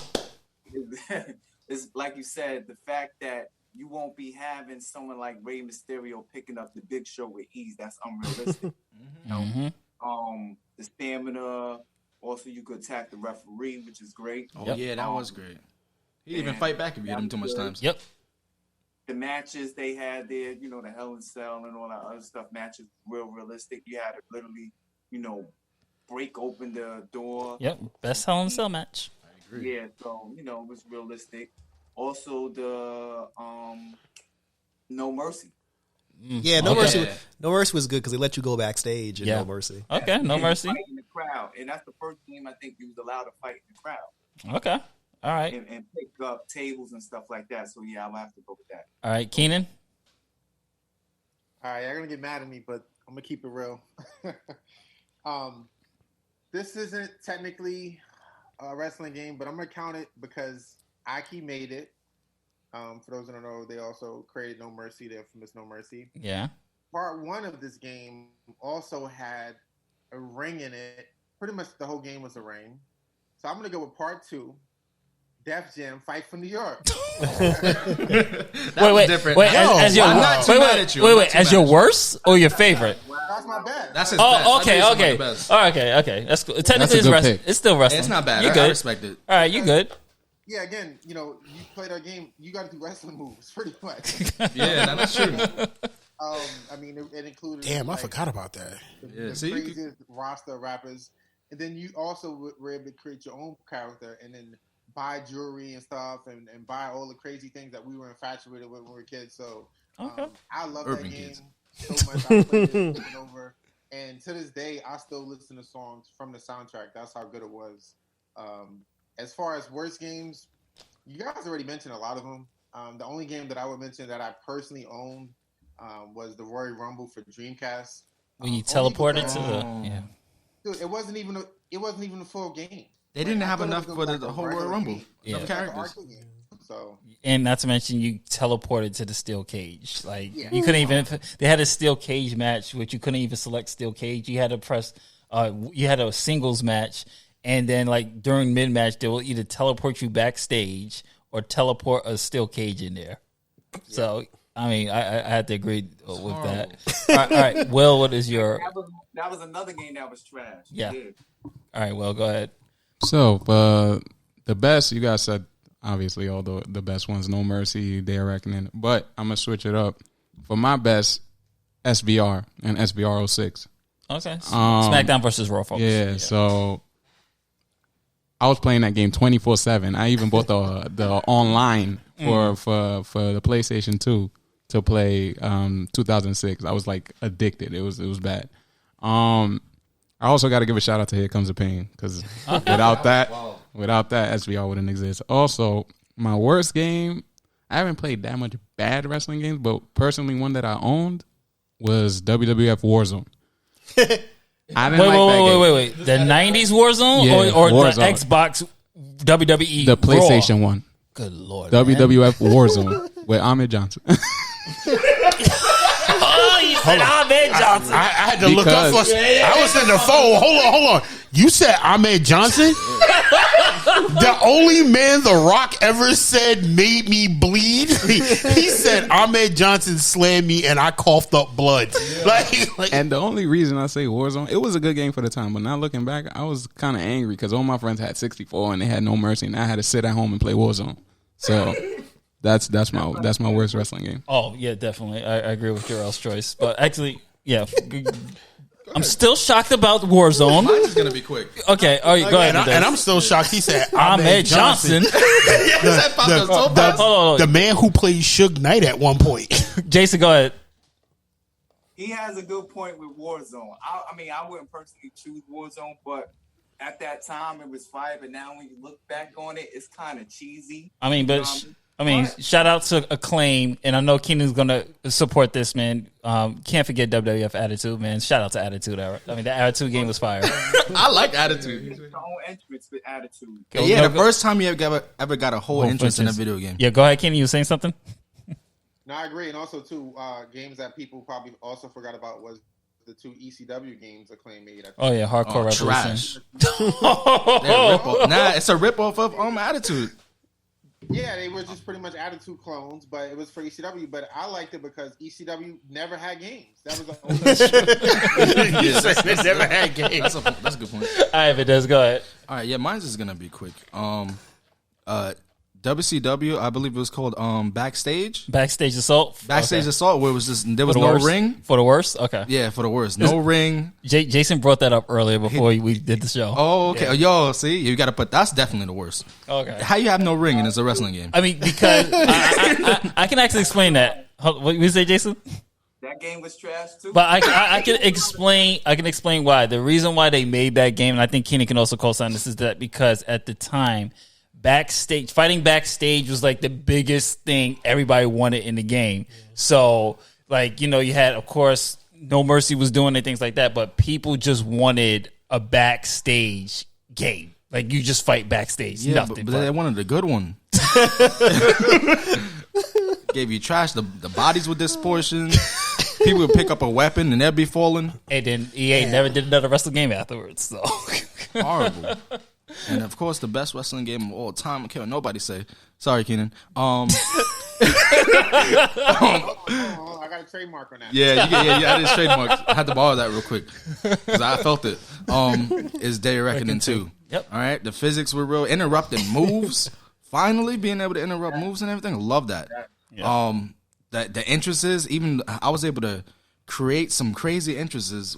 And mix fireworks and lights and fuse them together. Which was a glitch. But which was a glitch. But, I was a fiend for that game, so, I was able to do that. And we got Darkman from it. Yep. We got Darkman. Yeah, what the hell is this Darkman? Huh? You'll see it in the future. All right. Well, let hold on, Jason. We got to tell the story of this Darkman. Okay, so back in WrestleMania 19. The video game WrestleMania 19. Shout out that game too. Oh, shout out that game with the harbor matches and everything. Yeah. Getting that again. Jason created this character, to say the least, named Darkman. This is how bad porn stories start. Which was like a fusion of the Undertaker and Kane. Like he was all blue with some.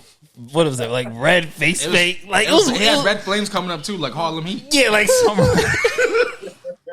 Yo, the dude was complete trash. Okay, let's and the funny story was that Jason spent all day, like he was like, because Mendez was our neighbor, so we all used to play together. So Jason, it was Jason's turn to create a guy. So Jason spent all day creating, like, yo, you guys are gonna love this dude. It's gonna be fire. It was like, all right. So me and Mendez, I'm at Mendez's crib. We playing because he had the game too. So Jason finally came. He's like, yo, I got the guy. Brought the memory card over, and then Darkman came out, and then me and Mendez just silent.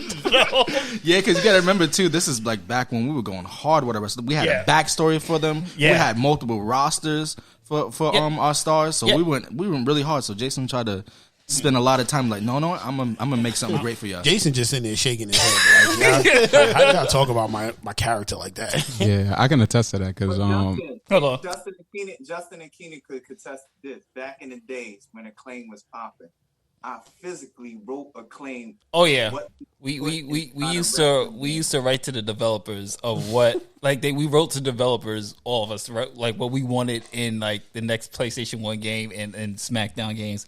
And the funny thing is, some of that stuff didn't make it to the SmackDown game, but we never got any. We ain't getting any credit.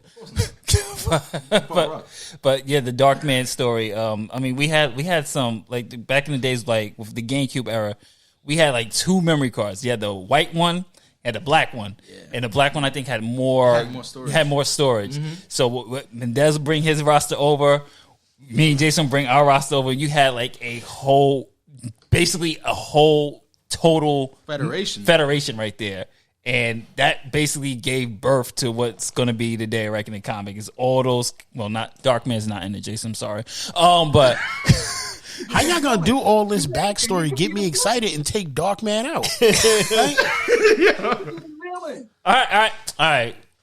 Mendez, you want to make that official? We'll include Darkman. We were going to include Darkman. My brother gave the okay for Darkman, so yeah. I mean, I don't want to watch this pay per view if Darkman ain't gonna appear. I didn't know we had a brand new fan of Darkman.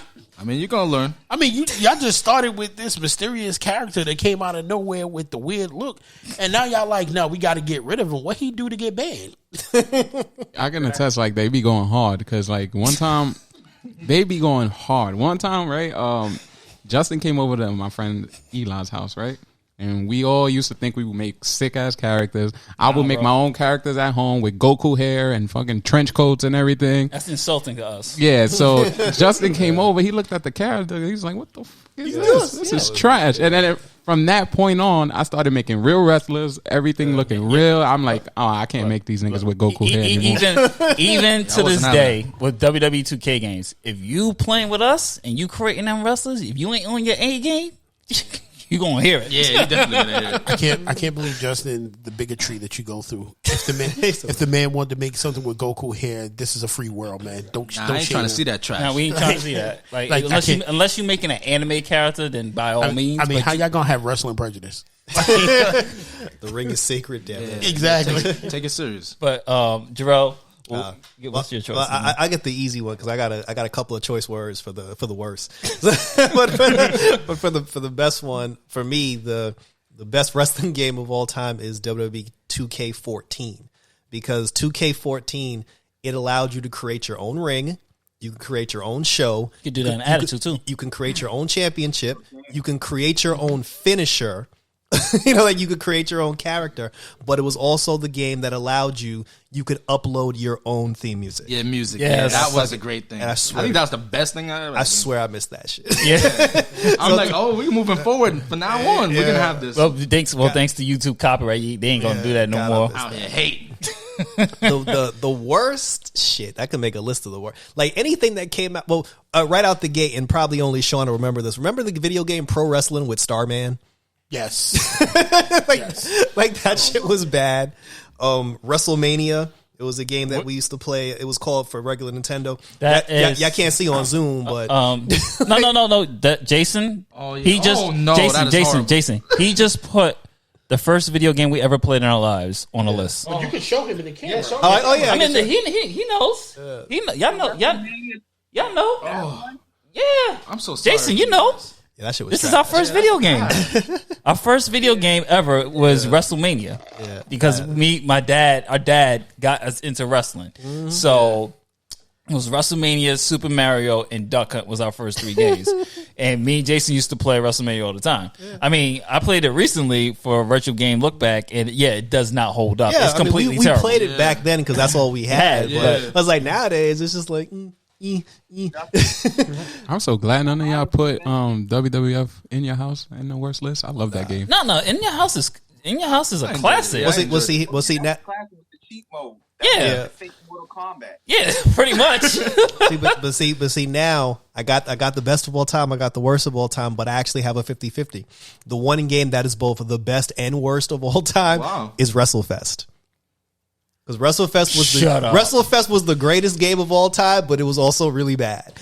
Hold on. WrestleFest is just good. There ain't nothing bad about WrestleFest except that they take your quarters. I mean, it sucked that you could never play Legion of Doom.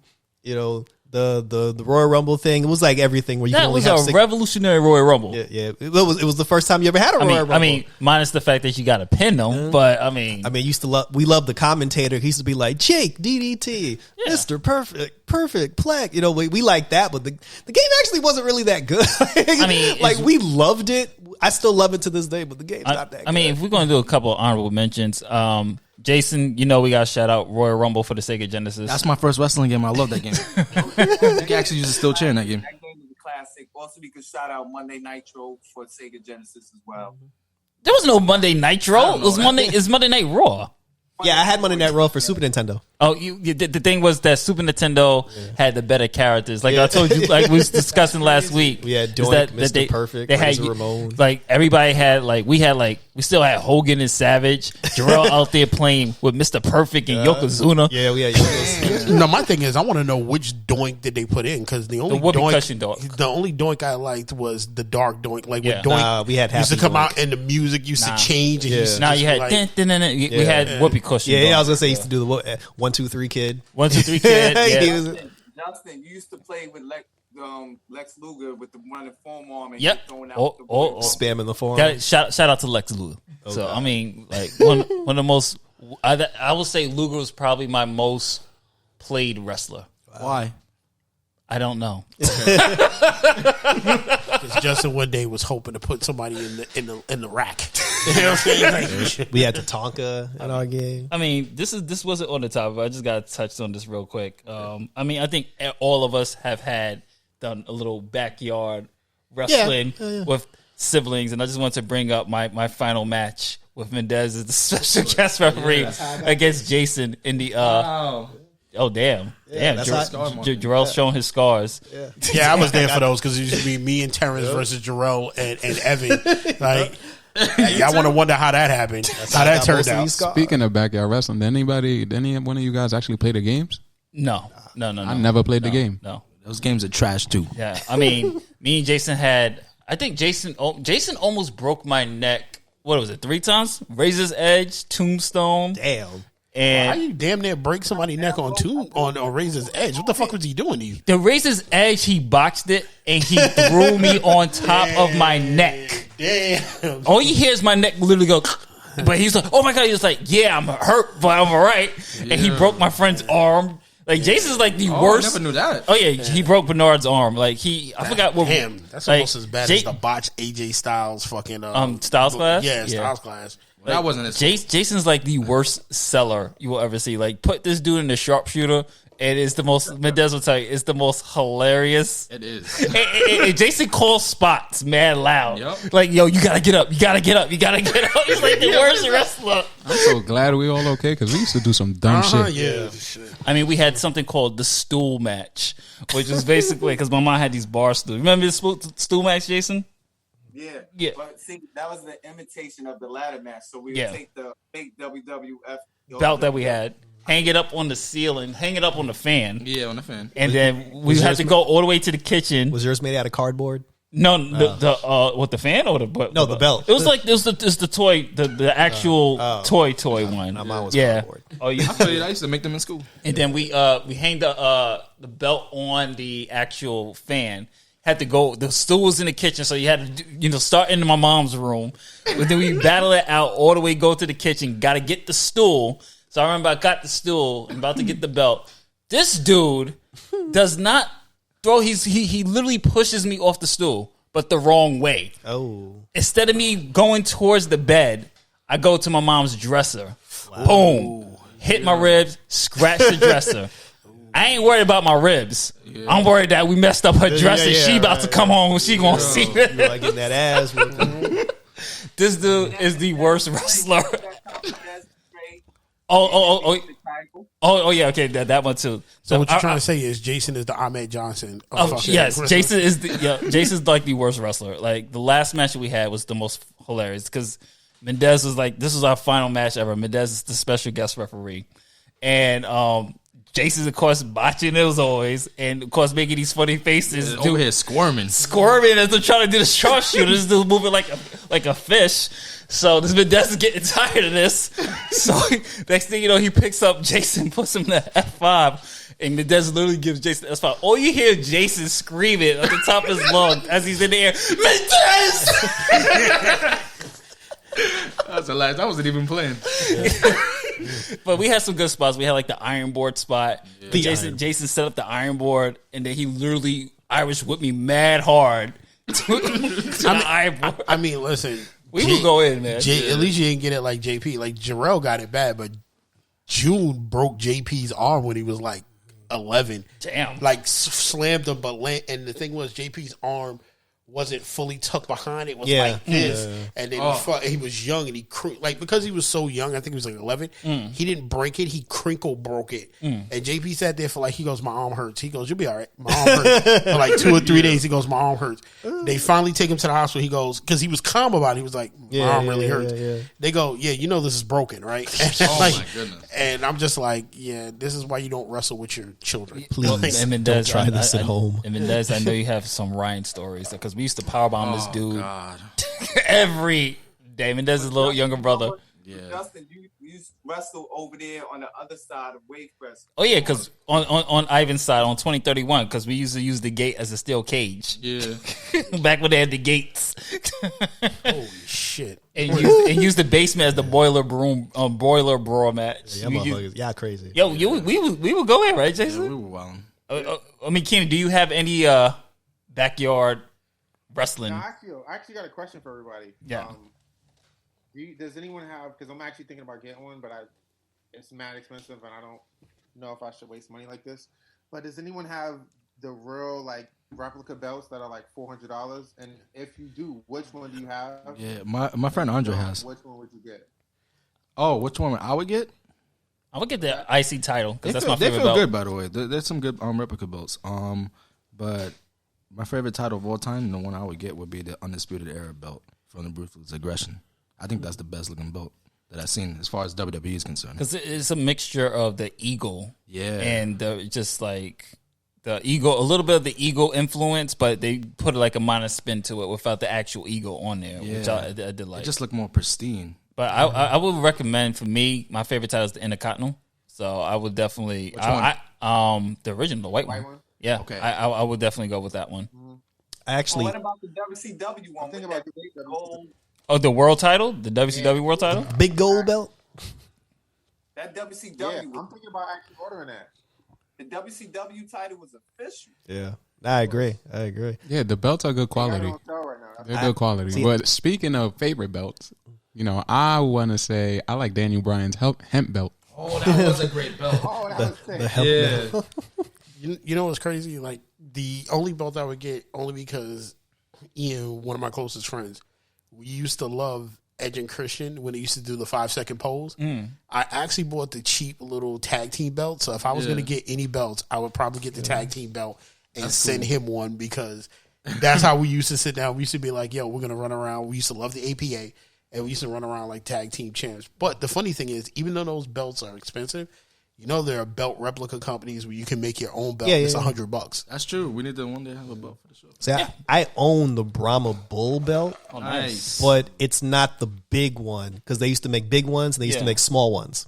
Yeah. It's still real, like it still has the weight and everything. It's just smaller. I have a small Brahma Bull belt, but I think I agree with you with the Undisputed Championship. Oh. Like the Undisputed. I also agree with the WCW, the big gold belt. Can't go wrong. I don't know. I don't know which And one. the hemp belt was. I mean, was shit. fire. Yeah, I even like the TNA, like the TNA heavyweight champion, the one that Lashley had. I actually like that belt I too. mean, Keenan, that's just like that's a hard choice, bro. Yeah, that was. Yeah, That's a good question, though. Thinking about just saying like I'm about to just buy it, and But which one you looking at? But they are good quality though. So if you do it's buy a it, bunch of- you'll they get got- your money's they got a worth. bunch of good ones, man. Whatever you do, don't buy the recent WWE title belt. Don't get that one. No, like I said, it's either like I said, the IC, the white IC. I'm looking at, I love ECW, so I'm looking at the ECW one, and I'm looking at the WCW one, and then also the Eagles. So I got like 4 of them that I'm like. I mean, that Eagle, man. Yeah. Like Bret Hart just recently said, he like recently trashed. Honestly, the NXT UK title, like That's fire, too. the plate on That's it. kind of throwback, too. Yeah, like even the European. I like the European title design. But we're gonna. I gotta check out the site though, because they got like the China Intercontinental. Oh yeah, I remember Yeah, that one. Yep. They got some fire on this website. Anyway. All right, so Jarrell, we're gonna go into your section before we go into our favorite WrestleManias. This, for those who are new to the show, this is a segment called Get Out Jarrell, where Jarrell has usually a very un-universal opinion. That that is that to the point where it's like, yo, you need to leave the show. So, what do you have for us this week? Well, yeah, shit. After everything that everybody said, I feel bad for saying it now, but honestly, Triple H, Charlotte Flair, and Becky Lynch, from a wrestling standpoint, they're like overrated. I mean, I kind of agree with you. That's not something I'm gonna kick you out for. Yeah, I don't think that's something everybody. Nah, I kind of didn't like that. Okay, so Yeah, you said Triple H overrated? Nah. And Charlotte Flair? Well, I'll get to Charlotte in a Becky? second, but Jim Cornette said it best. Triple H. Oh, boy. Everybody. Hold on. Triple H isn't the guy who makes the money. He's the guy you put with the guy that that makes the money. And if it wasn't for his personal connections, there's no think about it. How many championship reigns does Stone Cold have? 5, right? 5 or 6. Yeah, I think it's 5. Yeah. Yeah, exactly. How many 5. does The Rock have? 8.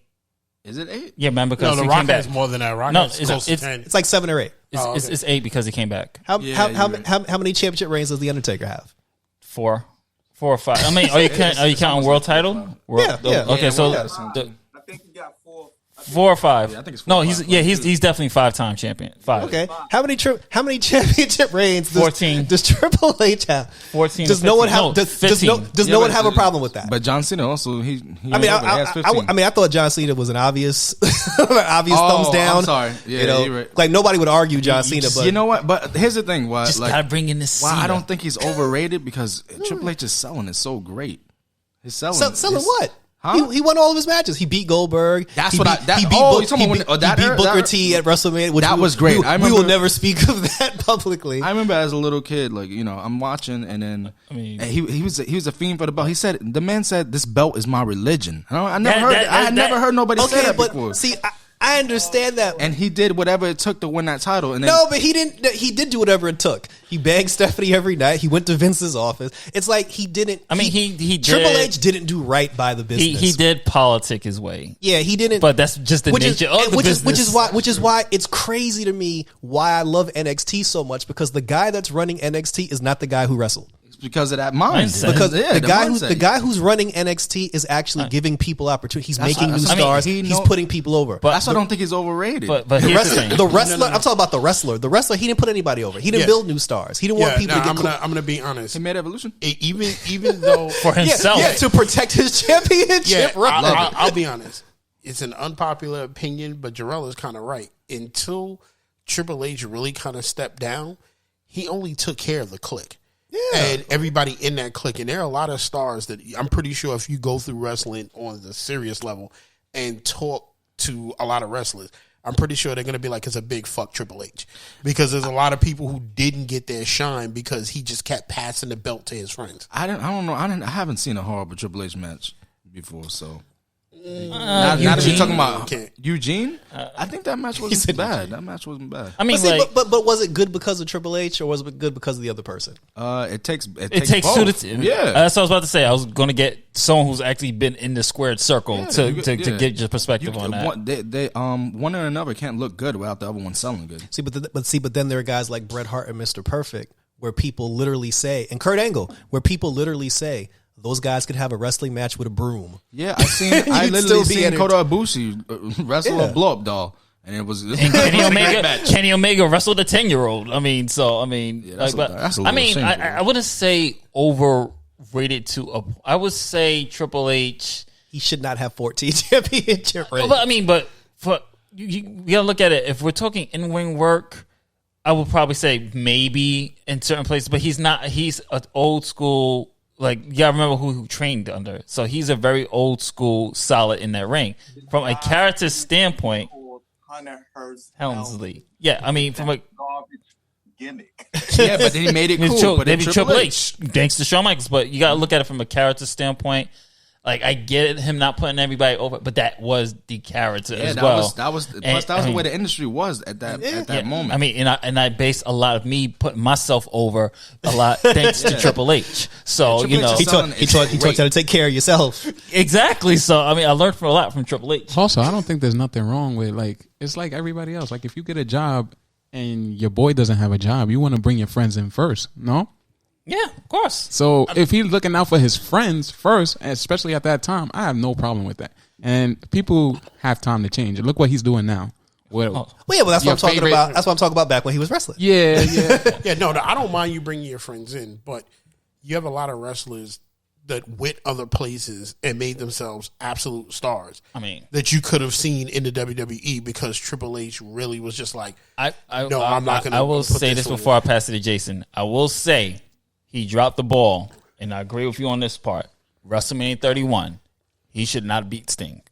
Yeah, that was and he should not. agree. He should have not politicked his way to face Sting because everybody wanted Sting versus the Undertaker. Yeah. That's the reason why Sting came back. Was because he wanted to face the Undertaker, and then for some reason they was like, no, that's not going to sell. It's not box office. Hey, and they marketed it like it was a dream match. Oh, it's the dream match everybody wanted. Nobody was dreaming of Sting versus Triple H. I mean, did Sting get hurt in that match? No, he got hurt with Seth Rollins. His pride. But I will have to say this. Part of it is definitely the ego because anytime someone faces Triple H, like CM Punk called it out on the podcast when he was with Cole Cabana, he was just like, "Yo, WrestleMania 30." Vince was like, "You are in the main event. You're facing Triple H, pal." Yeah. I mean, it's Triple H. Like I do say one thing. Like they do put him a little bit higher than I think he's supposed to be. He is great. Don't get me wrong. But I think at certain aspects they do put him like. I mean, he's not Rock Austin level. Because like even last year with him versus Batista, when Batista had his final match, that match took like an hour. I'm like nobody. I was there. I was cold, hoping that shit was done. No, I would never forget that promo he did with Jim Ross. Was it? When he was on the couch, it was like he was like almost shooting right there. I love that promo. I don't know. Triple H, I feel like he just breathes the business. Like he loves the business. Yeah, Jake. Go ahead, Jason. Who has more political wrestling pull? Hogan. More Triple H or Hogan? Hogan. Hands down. I can't even say Hogan because Hogan's not a 15-time world champion. Thank you. No, but let's be honest here. Hogan was way more selfish. First of all, let's be honest here. Hogan had pull back in his day. Yeah, if Hogan wanted to, come on, let's be honest right now.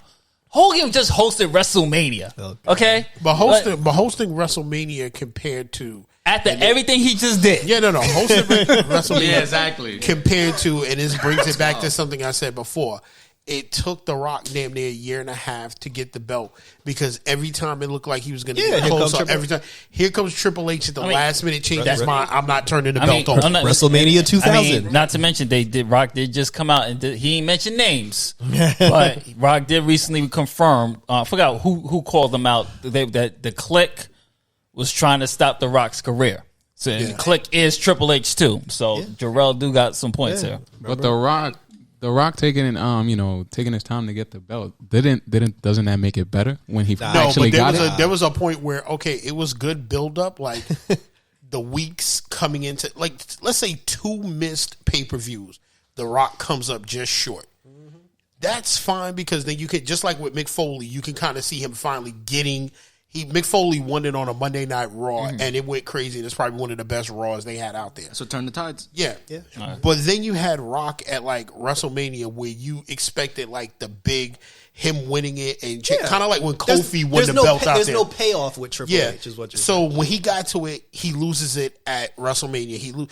It was The Rock won it at a pay-per-view. I think nobody gave a fuck about. Backlash. He won it like people were just watching Backlashes and even myself were like, The Rock ain't gonna win it here because this is a shitty pay per view. You're talking about that's got jokes. You're talking about WrestleMania the 2000 because 2000 Triple H went over when McMahon betrayed The Rock. When we all thought Rock was gonna come out the winner. Then he won it. He won it at Backlash when Austin came back when hit them with the chairs and things. Didn't Rock leave soon after that? I mean, no, because Rock left 2001. Because whenever the Mummy Returns, he left the following year to film The Mummy Returns, then came back, and that was it. But you also said Charlotte Flair as well, and Becky Lynch.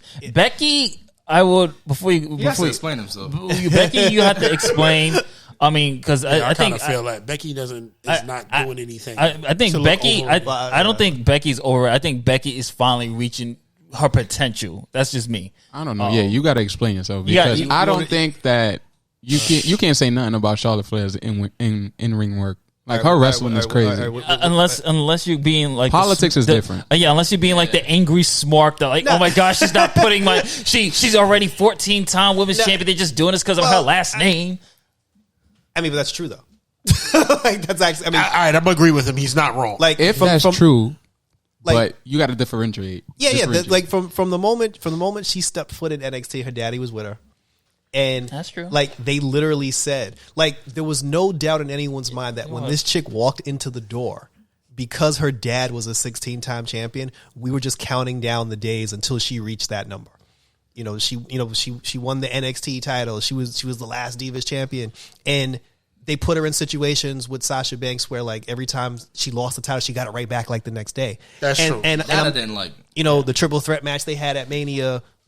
Charlotte won that, and I'm not saying Charlotte's not a good wrestler. Not to mention they shoehorned her in with the actual dream match of Becky Well, and Ronda. nobody wanted a triple threat. match. Nobody And wanted a triple threat. But this is the point where Vince just had balls, and he was just like, "Listen, we're not going to come up with a storyline to get Charlotte Flair in the match." Vince deadass came on stage and was like, "Yo, I want Charlotte in this match." I kind of loved it though. I understood why he did that. Is because It ruined- Ronda was it getting ruined- ready to leave, so build ruined- up 2 stars that you know that's going to stay there. That made sense. What do you mean build up 2 stars? Charlotte was already an 8-time but women's no, champion. we're talking about when you capture new eyeballs because Ronda Rousey's bringing in a new demographic. That UFC and he wanted those eyes on. He wanted to make sure that new eyeballs also saw Charlotte. I mean, as well, but since she's gonna stay that's there. always been Vince. It's always been getting the other. Yeah. He's always like my biggest problem with Vince is always that he tries to be anything besides a wrestling company. Mm-hmm. He always wants to be, and he says himself, he wants to be more than he wants to be the Walt Disney of wrestling, but also don't want to be the Walt Disney of wrestling. You mean Walt Disney of wrestling? Extremely racist and never makes good decisions. It's just one of those things. But see, it goes both ways because if Vince is just like, oh, I know we had Charlotte Flair for the last 10 weeks, let's put her in again. There has to be a point where you, as the wrestler, you're like, bro, you're overdoing it, and now people are starting to hate me. There has to be a point where she herself is just like, oh, maybe you should put somebody else over. Let's make a new star, then I can fight that person later. But like she learned from her dad, she was just like, oh, if they give you an opportunity, you take that shit. Yeah. And then you get a situation like with Bianca and Sasha. Sasha actually didn't mind putting the new talent over. See, the Sasha Bianca match, that's a classic example of what you're supposed to do. And that's what people like Charlotte and Hogan and Ric Flair, they don't do that. It's all about self-preservation, not preserving. Her recent promo basically addressed everything that you complained about. And like her promos have never been the greatest for me because she always yells for no reason. And she's not even like I hated how they threw her into the Horsewomen when she wasn't even one of the original NXT Horsewomen. And if we're keeping it real, out of the 4 of them, she's not the best wrestler out of the 4 of them. Well, they were gonna throw her in the Horsewomen. Sasha is, but no. I'm just saying they were gonna throw Charlotte in there considering her dad started the namesake of that faction. I gotta say something too. Like Rick wasn't there in the beginning. He came there after she was actually. Oh, he was wasn't he in TNA? No, he was there. He was in NXT. No, he was in NXT. But I'm talking about when she first got there. Yeah, he wasn't there. Rick was in TNA. Yeah, he was. When Charlotte, Sasha, and Becky had the triple threat match, he was at ringside. He's the one that yanked Sasha. I'm talking about before she was like even on TV and everything. Because I remember, I think her first program was with Natalia because they did the Hart versus Flair thing. Yep. And Flair was there too. Flair was there. Yeah, that's the first Flair time and Brett. Flair and Brett was there. Yeah, Flair introduced her when she came out. When she came out there, she was already wrestling by then. She didn't have. She was, but Flair was the one that actually gave that rub. When they put when they first, as he should though. When they first put her. When they first put her on NXT tele, because she was wrestling like off TV. When they put her on TV, this when she ain't had no knee pads on, she had that weird purple outfit. Flair got in the ring and announced her into the ring as his daughter. I seen her wrestling in NXT without Ric Flair. But she was, I think she was Ashley Flair at that point. No, she was Charlotte. No, she was Charlotte. But in the beginning, she didn't want to associate herself with Ric Flair. She wanted to be her own person. But during that match is the first time she ever did like a woo, any cadence of Ric Flair since he was there. And now you got to explain Becky. Wait, before you Hold on, explain yeah, I gotta Becky, say something too. Hold on, before you explain Becky, anybody know what happened to Ric Flair's other kids? Like, I know one of his sons passed. Where's the other one? David didn't wrestle after that. Yeah, he stopped wrestling After WCW. Yeah. And his other daughter is married to Conrad Thompson. Yeah. Yeah, but didn't he have a son that passed away? Yeah. I forgot his name, but Reed, yeah. So to clarify, are you mad at Charlotte because she used Ric Flair as like a stepping stone, or like because you could say the same thing as for like Natalia, but she's not doing nothing, and she's the daughter, but I don't think Natalia. I don't think that's, Natalia had any of her. You could say Roman Reigns. Was Jim still alive when Natalia first started? Because I know Jim. You could say but definitely Jim didn't come down Nia with Natalia. Jax. he had his moments with her. He was there. I mean, you could say Nia Jax definitely using her lineage and her cousin's connection to keep her job out the all the people she helped. A lot of people do that. She didn't do it on purpose. I know. But I understand what he's saying though. It's the problem is the overexposure. Yeah, but that's all It's Vince's like fault. that's his fault. And then to an extent. And for a lot of wrestlers, it's just like this is Go ahead. This is why I understood John Cena now, like after all these years, because I'm like, Yo, right. give me a clap for that. I'm shocked. Wow. It's because I understand, like, why would you turn down certain opportunities? You know, I understand that now. And I understand the point you're trying to make too, is where you're like, you can do something, and be like, no, I think they should go over. So I understand and respect that perspective. Hold that thought. Keenan, did you just hear that? He said he understands John Cena now. You never knew when the opportunity is going to come. Hold on. Soso said it best when he, I think he did a podcast with somebody, I forget who it was, and he said, you can't hate the kid in high school who dad bought him a Porsche. It's not his fault. So that's kind of how I look at Cena. But when you watch Cena outside of wrestling, he's a really smart and good guy. You know what I mean? So that right there, I don't care for him in the ring, but I think as a person, he's a good man. Mendez was the biggest anti-Cena that you could ever walk. I'll give Cena his props. He was good coming up. He was good as a champion for a while. But then after a while, just like all the other wrestlers, I'm sick of your shit. Yeah. And to counter your point, no, you can't hate the kid whose dad bought him a Mercedes in high school. But then when that same kid goes around telling everybody that he earned what he got, now you're kind of like, all right, I wasn't going to say nothing that you're there, but now you talking like you really, really earned that shit, and you kind of didn't. So you think Charlotte without Flair wouldn't have made it?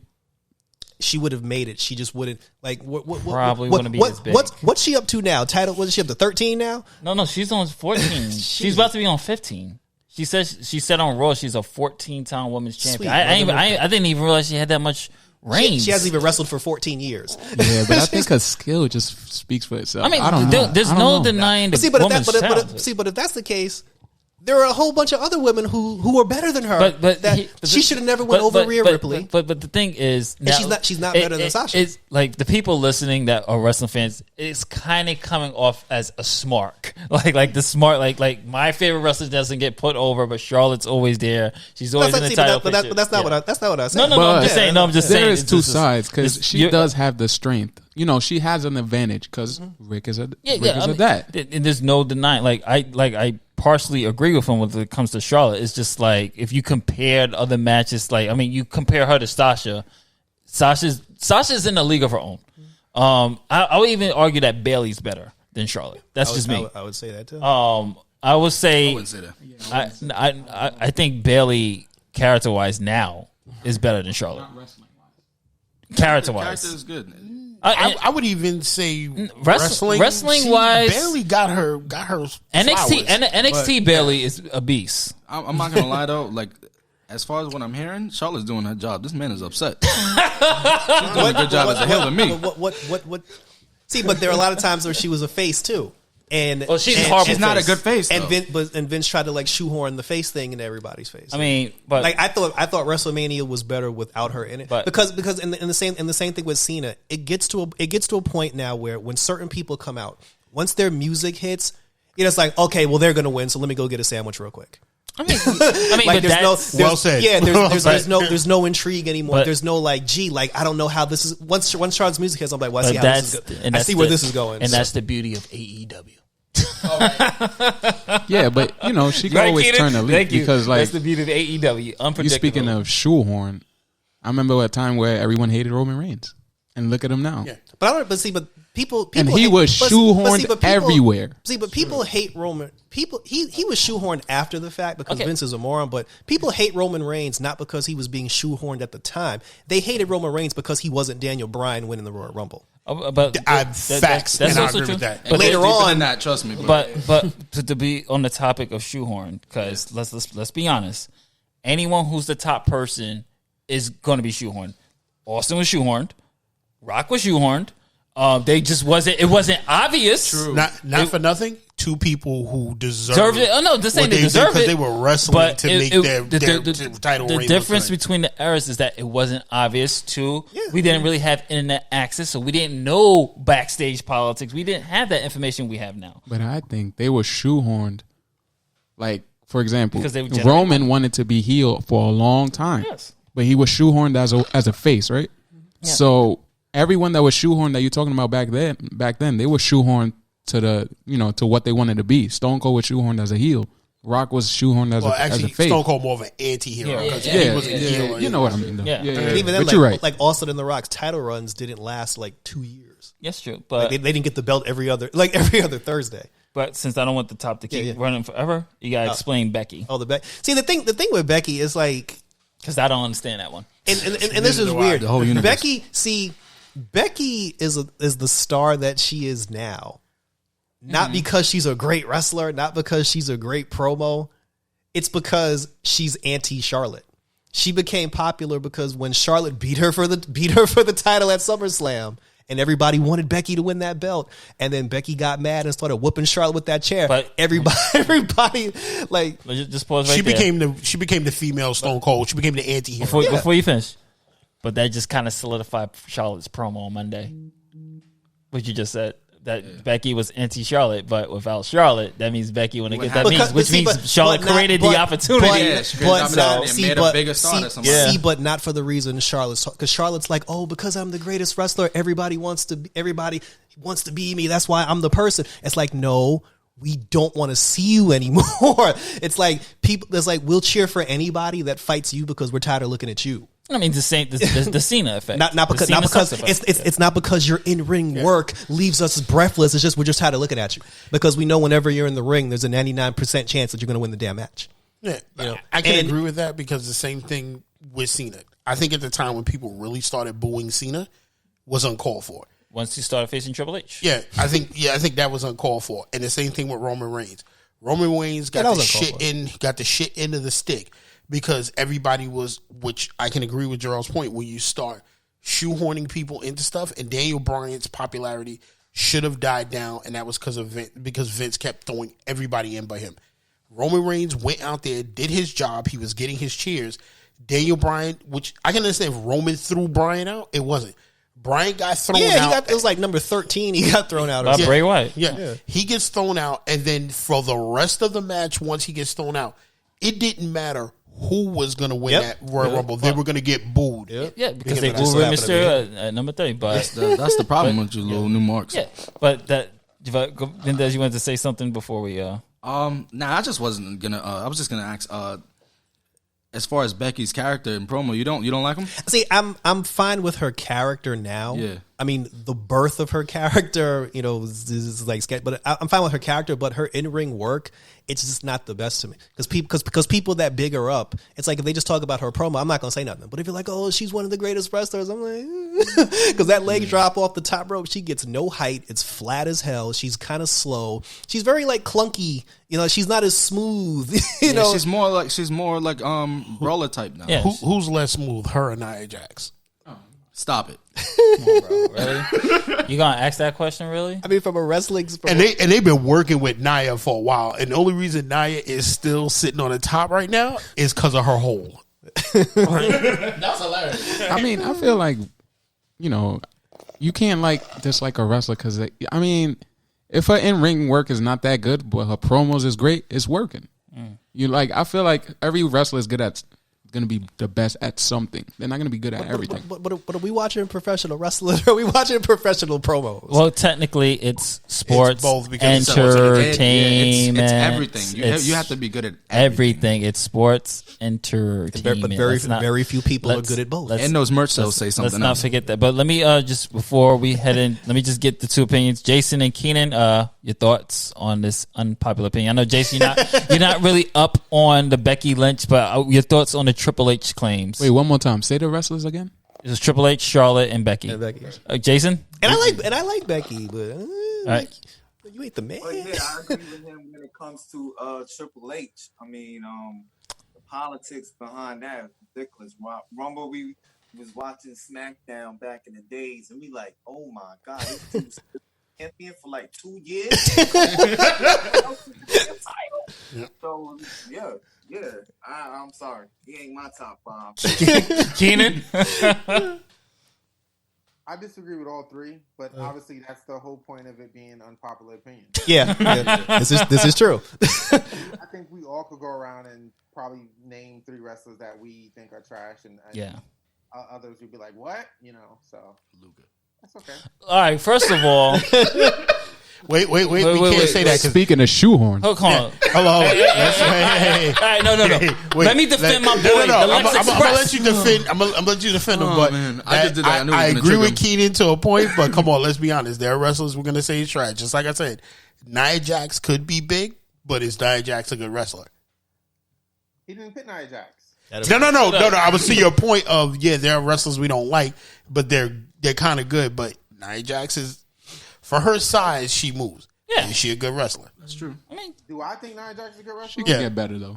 No. no. And part of it is true what Justin said. If she wasn't The Rock's cousin and Reigns' cousin, They would have fired her because of all the accidents. and Fired her for killing Kyrie Zane. Oh my god. But I think the difference when you guys are talking about shoehorn, I think you guys did talk about duration. Yeah. And how long is somebody on top? And I think, the thing you guys didn't talk about was who really paid their dues to get there, right? So when you guys mentioned like Stone Cold, Rock, or Shoehorn, like what did those guys do before that? Like Stone Cold, I mean, when he was Hollywood Blondes, nobody said he was Shoehorn. True. You know Yeah, that's I think the difference between those guys and somebody like Reigns, who I still don't like. You don't like the tribal chief? Nah. I think his gimmick now is way better than it's ever been. You got to respect that tribal chief. Damn, Keenan. All right, hold on, Keenan. Let Keenan defend himself with Reigns. Go ahead. I'll say it like this, and I'll say this about any wrestler. If WWE or AEW or whatever fired you, right? Would you go into a and Justin, would you go into a high school basketball stadium and wrestle like we saw Kevin Owens do? Mm-hmm. Yeah. We saw AJ Styles on the indie circuit. Would you go and wrestle in a high school basketball gym, or would you go do a movie? Now, if the answer is you're going to do a movie, I am not that kind of guy. And when I look at somebody like a Reigns, if he were to get fired tomorrow, he's not going to Japan. He's going to go do a movie. Yeah. But I mean, I don't quite understand that, because if I get fired tomorrow and my next opportunity is an opportunity that pays me more than what I was getting paid to get dropped on my back, hurt my leg. Not saying nothing against anybody who does wrestling. You love it. But if you're telling me, because even The Rock has said this, if I get fired tomorrow, I'm going to go into an industry that if I'm successful enough and people like me, I get paid more, less wear and tear on my body, and more of a status of a star. But as Sean, opposed.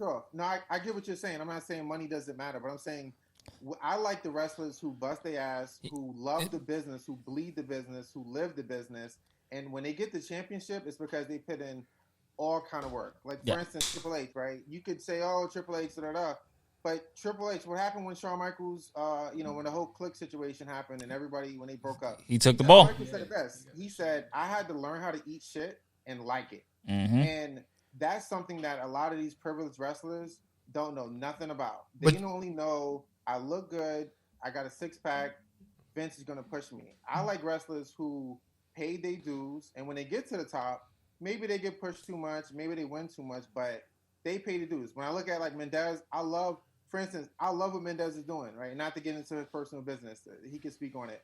But I like the fact when I hear him busting his ass, paying his dues. Now, how would Mendez feel if the movie star, if Ben Affleck comes and then wins the championship tomorrow?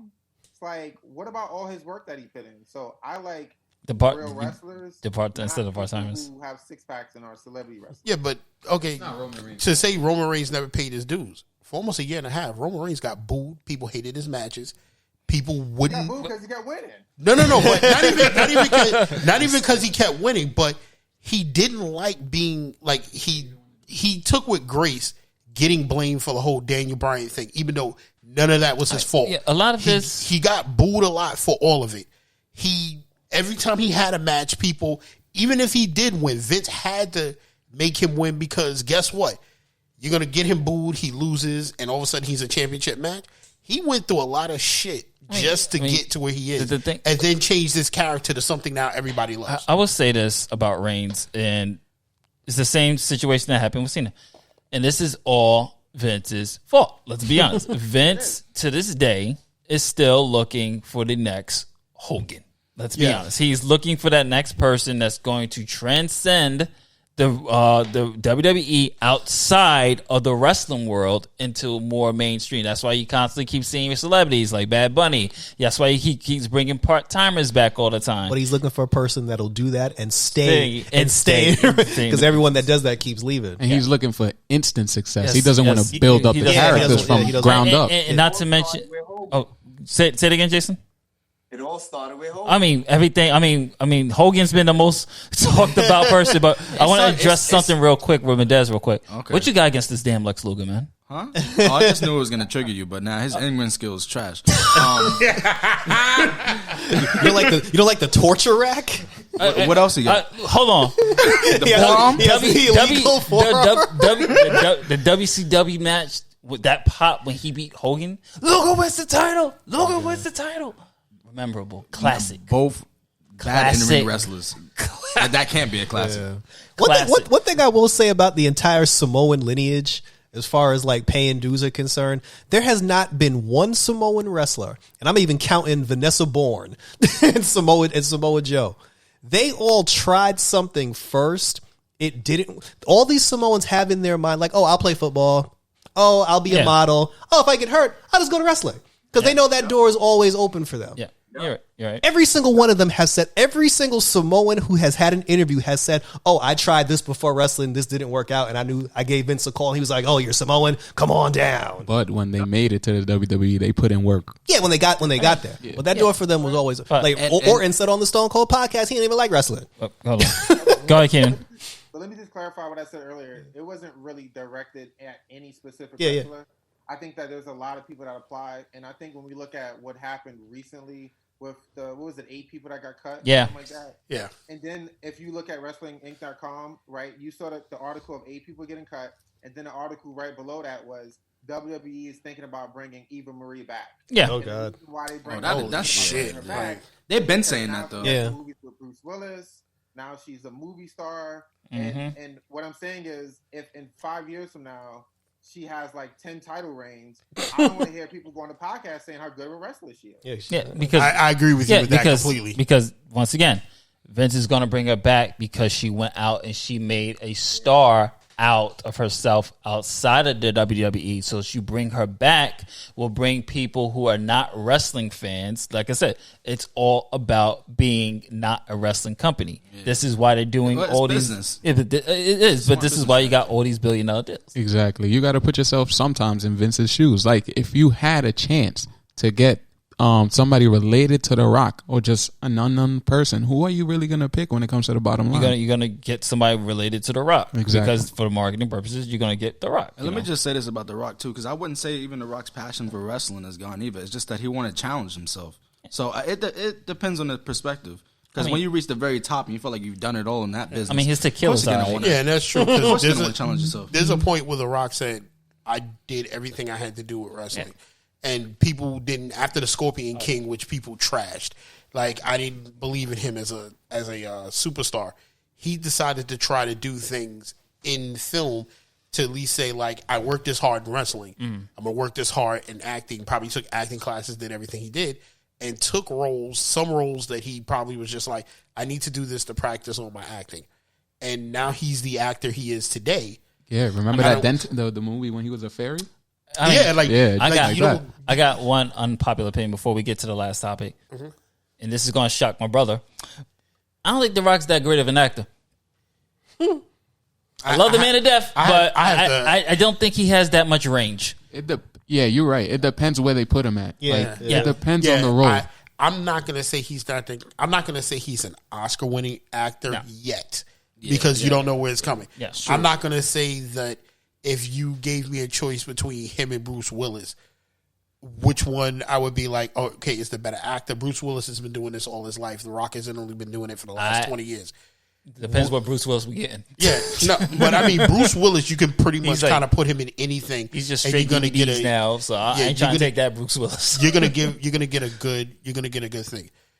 Is The Rock a pretty decent actor? Yes, because most of the movies The Rock does, I enjoy. Pain and Gain, he was good in. The movie where he was doing The Rundown. The Rundown, he was very good in. Walking Tall. Walking Tall. The movie he did where he was with the skyscraper. Oh, Jason, you hate that movie, right? Yeah. Especially movies coming from wrestlers making movies. Yeah. Stone Cold didn't make it well. John Cena sucks. Yeah. Batista's doing all right. Like The Condemned? Wait. Cena is good in comedic roles. Yes. Cena is not, as an actor, Cena is not, if you try to put him in something serious, he's not gonna, I don't see him doing it. But, and with that being said, I actually thought he was good in The Marine. Because that just seemed to fit him. You watched that? Hold on. I actually thought that was decent. You watch WWE films? First of all, that came out in the theater. Still WWE films. Yeah, And I was paid to go see that. The Rock's first 3 movies were WWE films too. Because if you look at the rundown, when the credits roll, it says produced by Vince McMahon. Technically, they probably got producer credit. I doubt that. That's true. I doubt they had their hands in that shit. Somebody who's dealing with the industry, being a producer doesn't mean you really had anything doing with it.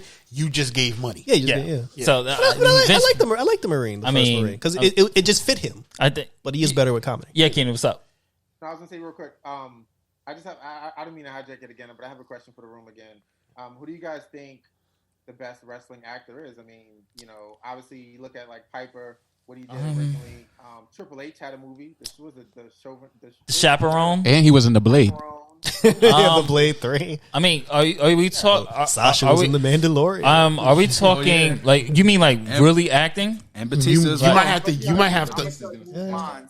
I'm gonna go. I mean, damn. You might have You might have to narrow that down because each wrestler is good in certain movies. Like if you ask me who is the better comedic wrestler, it's gonna be a hard decision between The Rock and John Cena because they are very fucking funny. And Batista, but Batista last on that. But I'm gonna have to. I don't know. I would have to say I can't tell you who the best is. I can tell you my favorite is Roddy Piper because They Live is freaking phenomenal. And Batista is great in the Guardians of the Galaxy. So I'm gonna, you know what? Not the second one. I mean, hold on. The second one was trash. I got it. You know what? I'm talking best. If you're talking best performance, like best actor, I mean Piper. Actually, I would say Piper definitely did the more dramatic roles, which actually showed some chops. Yeah. I'm still waiting for Rock to actually take. I mean, he tried with Southland Tales, but that was a bad script. I'm waiting for Rock to actually get a really good dramatic script to actually I would give Batista credit. I would say Batista has the best resume of any of the wrestlers because he actually takes. He's willing to be a supporting role. While I would say Rock wants to be the star, but Rock I can't see Rock being in a supporting role unless it's an ensemble film. But Rock has to be the lead these days. But the thing is, he was in a supporting role in Pain and Gain with Mark Wahlberg. Yeah, but he was still at the time. Fast and the Furious. Yeah, but he was a supporting role. Yeah, but at this time he was still building that resume. I mean, $7 Rock now that's producing his own shows and stuff like that. I mean, Rock from the Fast and the Furious, he was already up there. Yeah, but it wasn't like how he is now. He was filthy. He was filthy rich. Now he's disgusting. I mean, rich. like this is shot caller Rock now. Like this is Rock that. But he was shot caller Rock in the Fast and the Furious because remember he literally outshined Vin Diesel in that movie. Yeah, Fast and Furious 5. But I mean, it's technically still. I mean, if you're looking at it from acting standpoint, it's still you still see The Rock. You don't really see Hobbs really. It's just like it's like. But the thing is, you're never going to. if he was never The Rock, he would not be where he is. Exactly. So you're never meaning if that personality that he came out with, if he didn't create it, he wouldn't be in films. He wouldn't be anywhere. So no matter what you do, unless it would be weird for him to be in a dead serious role. Because some people, they're good actors, but you're never going to see them in a dead serious role. Some wrestlers have different niches. No. I'm not talking about wrestling. I'm talking about actors, period. Like there are some people you're never going to see in a serious role. And it's not because their acting chops are trash. You can't see them do it. Like the black dude from the pizza commercials. Which one? The one that Craig out Pizza the Hut.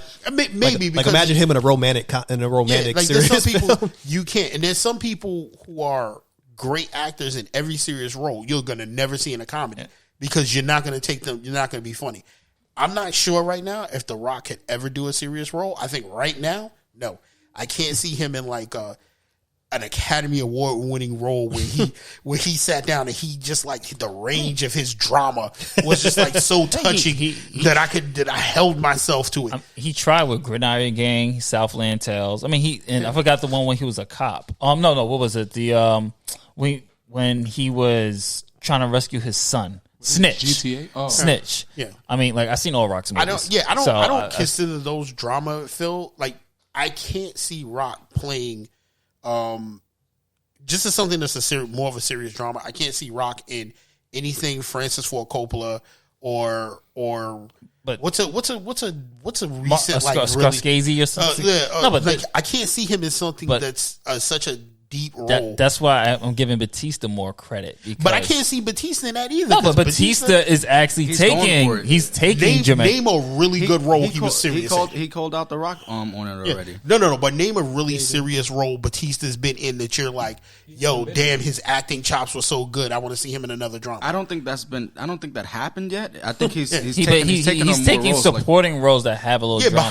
But how can he like call Blade out Runner? That seems that was more. There was no comedy in that at all. No, but Blade Runner fits his thing. He was an action-based person who had limited lines and wasn't in that role in that thing more than 15 minutes. Right? So I think you got to give him a chance, though. No. I'm not saying Batista can't do it, but what I'm saying is, if you're gonna call somebody out for that, make sure the movie that you got critically acclaimed for was the same drama or something you're calling for. Because The Rock is a star, just like Batista, and let's be honest, Batista's biggest role right now is Guardians of the Galaxy. Yeah, it is. All right, that's a big ass role. For The Rock, it'll be Black Adam. Not yet. We don't know that. We'll see. We don't know that. But just sitting on the throne. But to answer Keenan, to answer your question, I'm going with Piper. I'm not going to disagree with that because I'm going to go with Piper. I'm going to go with Piper. We're all going with Piper. Yeah, we're all Keenan. Most of us going with Piper. Jason, what's your answer? And you say Hogan, I'm cutting you off. I'm going with Batista. Jason, if you say Hogan, I'm cutting you off. I came to chew bubble gum and kick ass. Okay. All right, it's Piper. About to say because let you know too that it's on Peacock, that movie. what? Yeah, They Live. Okay, perfect. Yeah, I added it to my list. I've never seen that movie. I'm not gonna hold you. You got to see it, man. Yeah, I'm gonna see it. Later. Okay. All right, so we're gonna get into the last topic. We didn't know who did Jarrell and I purposely didn't answer that. Okay. I was looking at him. Okay. Like I said, I'll wait till Black Adam comes out before I answer that. Yeah, we'll revisit it. Okay, so we're gonna go into the. before you go into that, I'm gonna say I'm not counting superhero movies as great roles because the thing is, anyone can do doesn't take. Yeah, pretty much anybody can. You're playing a character that's already been written and based off of something. So then that takes Batista off the table then. I didn't agree. Yeah, with because two people said the Guardians of the Galaxy. Nah, you could do a superhero role bad. No, you can't. I'm not saying you can't, but what I'm saying is I'm not. When I think of a drama, You talk about acting chops. Green Lantern. When I think of a drama, when I think of a drama, I want you to think about or if you want to take a superhero movie that has serious chops with it, the Watchmen series on HBO. If what's his name? What the hell is her name? Regina King was not playing that role the way she did, that series would not be as successful as it is. Or Regina King in a lot of different movies that she's been in. But also, not to. I just want to give Jason. We gotta give an honorable mention to Three Ninjas High Moon. Jesus Christ. They're like, what's 3 digits? That's when Hogan was in I know what it is. Oh, yeah. I'm gonna give a shout out to Ultimate Weapon, Mr. One Nanny. of the worst wrestler actors I've ever seen. Thank you. Oh, Who?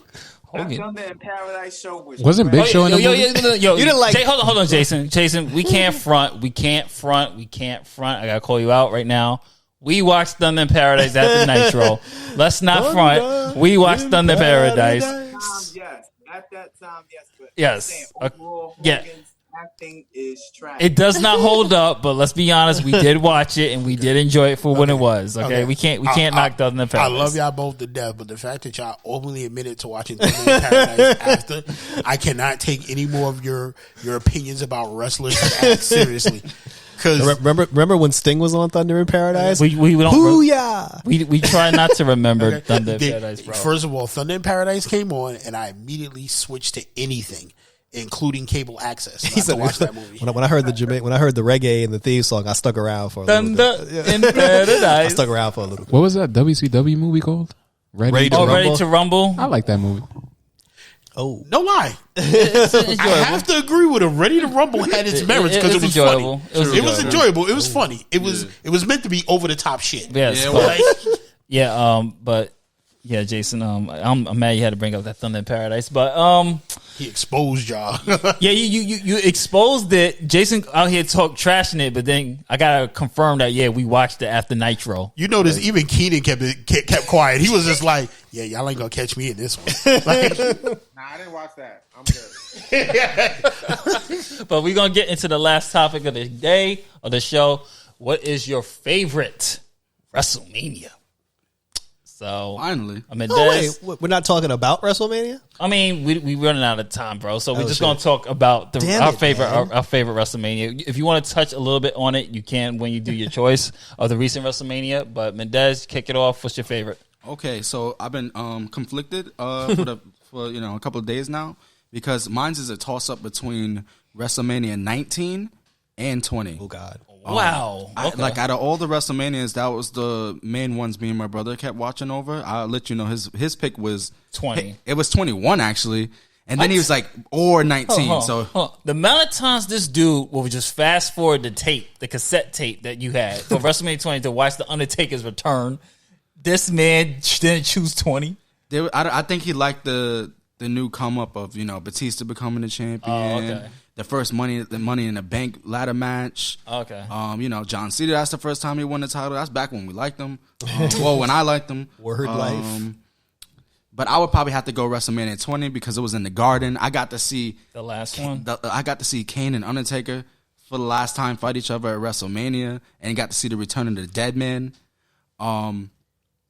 What else did I love about that night? Oh, the Chris Benoit actually winning the title that night. And then Eddie Guerrero embracing them as they're both champions and came a long way. That moment was very emotional, and it was just a great organic moment. Okay. I don't know that whole night. Not the Brock Lesnar and Goldberg match. So of course you know that. Everyone has that worst match of the night. That was probably it because the fans already trashed that Worse one. than was it Booker T and the Boogeyman? I mean, that was. I don't know about that at WrestleMania. I thought that was at 21. Okay. Yeah, but Must have been 20, Will, what's yours? Do you have yours yet? Or okay, all right. So Jason, go ahead, give us your WrestleMania. Yeah, mine's I'm gonna say it was at the Garden, 1993-94, WrestleMania 10. Nice. Okay. It had the first ever ladder match. That was historic. We ain't never seen nothing like that. That is a great match. Frazier, for the IC title. That Luger and Yoko too, right? Yeah. Stop. Hold on, you heard that long pause, right? Everybody sat there like, no. Luger was in the WrestleMania 10, but the match that also stood out was the sibling rivalry, Bret versus Owen. Which we emulated. Yeah. Oh yeah. Yeah. And of course you had Savage versus Crush. Or, Yeah. Anywhere. The That was count of a 10 classic. match. Hold on. You can't see Mendez's face, but you mentioned that Savage versus Crush. Like, yo, come on, nah. That was a good match. That was a good match. That was good for its time. Yeah, I like that. Fantastic. It gotta hold the test of time. Mr. Perfect screwing Lex Luger out of the title. Yeah, I hated Perfect after that. Hated Perfect. And Lex Luger losing to Yoko, and then Brett finally getting the title back, and everybody coming out lifting Brett. Yeah, that was cool. Yeah, that's a great moment. So yeah, Except for Owen. Square Garden. Yeah. All right. Oh, and you had Men on a Mission with Mabel and them, the tag team. Nah, that was the worst match of the night, bro. Amen. Brett beating Yoko actually kept 10 off of my list. Because when Owen, because I'm an Owen Hart fan, so when Owen won, I was like, yeah. And then Brett won at the night, I was like, no. I was like, yeah, this is counterproductive. 50-50 booking, but it did lead to that epic SummerSlam. Yeah, match. the cage match, which Owen didn't win that either. I'm mad that y'all picked two Oompa Loompas in a Men on a Mission and said that was a good WrestleMania, the Oompa Loompa match. Jason, You didn't like Mom? you didn't like Sir Mo and King Mabel and the Royal. What was it, Jason? The Royal Plan. Men on a Mission reminds me of that the Vince was cruising to Dunkin' Donuts and found two guys behind the counter and was like, "Yo, do y'all want to eat donuts for the rest of your life, or you want to be on TV?" Well, word is that he heard Oscar rap, and Vince is a big rap fan. And I guess Mabel was at some wrestling school, and they was cool with Oscar, so he just signed him. And he was just like, "Yo, I need you to walk these dudes down to the ring," and that's how Men on a Mission allegedly came together. So, but Jason, I mean, you get props for WrestleMania 10. I think it's definitely a classic, minus the you just mentioned in Men on a Mission versus the Quebecers matchup. But yeah, shout out to WrestleMania 10. Will, you got yours first? Okay. Yeah, I got mine. I think I'm gonna pick because honestly, I don't know the numbers. I go by the matches, but I think I'm going to say WrestleMania 23. Which one was Is that the one with the Money in the Bank match with CM Punk, Mr. Kennedy, Edge, Randy Orton, Jeff Hardy? The one outside or the one inside? I think it's the one inside. And then the one with it was Batista versus The Undertaker? Yeah. Yeah, I think, yeah. So I think that's one of my favorites. Okay. All right, Keenan? Yeah, I think in 2001, the WWE's roster was probably the strongest in my opinion I've ever seen it. And I think they booked WrestleMania 17 the best way you can ever book it. When you look at the top, Stone Cold versus The Rock, I mean, you don't get two bigger stars than that. And then you look at Undertaker versus Triple H. Again, you're looking at maybe the third and fourth fighting each other right there. The TLC match was a dream. I mean, yeah, that's so the show. Edge and Christian, Dudley's, Hardy's. Then even you had the fun matches, Vince versus Shane. Who doesn't love a stupid fun match like that? When you look at the women, Chyna versus Ivory. Ivory was one of the best workers at the time as well. Speaking of great workers, you couldn't get two better than Kurt Angle and Chris Benoit. Rest in peace, Chris Benoit. It's the first time I said that on the show. And then even in the beginning of the card, you have a great working match like Chris Jericho and Regal. And then shout out to the Right to Censor. I heard, I think it was Sean mentioned that earlier. Yeah. That was one of my favorite groups as well. And that was a really cool storyline with them and APA, about the Bears and stuff like that. So you had Taz team with APA versus the Right to Censor. So you had the big time matches, you had the workers, and you had the fun matches. You had a little bit of everything. And I don't think they had any super celebrities. And Keenan, and it had the first time ever was Undertaker versus Triple H. Yep. Yeah, that was a good match. Great. So, that's a dream. That's another WrestleMania that I could watch anytime and just go. All right, Jarrell. I always liked Miami for The Rock and Cena, but that's not my number one favorite. But that was my favorite main event of a WrestleMania. To see that because I love to me it's not WrestleMania if the venue's not outdoors. I hate indoor WrestleManias. Then you hate the Garden. Yeah, don't be hating on the Garden. Well, except the Garden. Okay. I like part one of this WrestleMania. I actually really like that shit. Part one of this year. You mean night one? Night one for this year. But for me, my favorite WrestleMania of all time has to be Kofi Mania. Oh, 35. I was there. Yeah, because the thing about it, for the first time in a long time, watching the build up, watching somebody get an opportunity, from the gauntlet match to the Hell in the Cell, it was just damn, and then it was a legit feeling of Kofi earned the shit out of it. it. Like Kofi earned it, but making him go through all that, and then when he finally gets the match, Vince inserted himself into the feud, telling him, "Well, you're a B+ player." But then when they finally get to Mania and he's in the ring with Bryan, there's still a part of you in the back of your mind that's like, they're gonna fucking Booker T him. Yep. Like for the first, like that was the first time in years when I watched a WrestleMania championship match. The referee literally had to count 3 for me to actually take a breath. Yeah, dude, I can tell you just being there. When I mean tension was high when that match was there, you felt it in the arena. Everybody was nervous as hell. Yep. Like you just said. We didn't think Kofi's going over. I knew he was going over the minute because these idiots put the prop of the belt right next to the announcer, so you know Kofi was winning because he was going to get the new belt. He was going to bring back the old belt. Honestly, they didn't show that in the camera, but if they showed that on TV. Yeah. Oh, when he was coming out, and even then I was like, nope, because Booker T, they called Booker T everything but the N word, and Triple H still went over. Hey, Book, give me a time. You know, I was like, John Cena went over against Lashley. I was like, you are not going to convince me that Vince gave the okay for Kofi's black ass to win this. Like the Triple H one, I can agree with you with. The John Cena going over Lashley. Who thought Lashley was going to beat John Cena? I actually did. That's your fault. And when Kofi Mania came, I was like, y'all not going to do it to me again. Like, I cried when he won that damn. When Kofi won that belt. Like, I actually started, like tears came out of my, because I didn't think he was, like you said, I did not think I watched that match saying to myself, they're going to fuck him over and he is not going to win this title. And not to mention the first women's main event of WrestleMania. I mean, that should have been, truthfully, that should have been on Kofi's spot. I think Kofi should have main evented. Yeah, he should have. Just based off the story. The moment the women's match became a triple threat, Kofi should have main evented. Yeah, I think Kofi should have, because they did. I didn't think the ladies delivered on that night, but damn, did Charlotte deliver. I mean, not Charlotte, Sasha delivered at 37. Sasha and Bianca. Well, that's what the other. That's what 35 should have been. Yeah, I just want to say shout out to Kofi. He came a long way. Yeah. He came a long way. Remember when he first debuted with the SOS entrance? Trouble. Where's your Jamaican accent?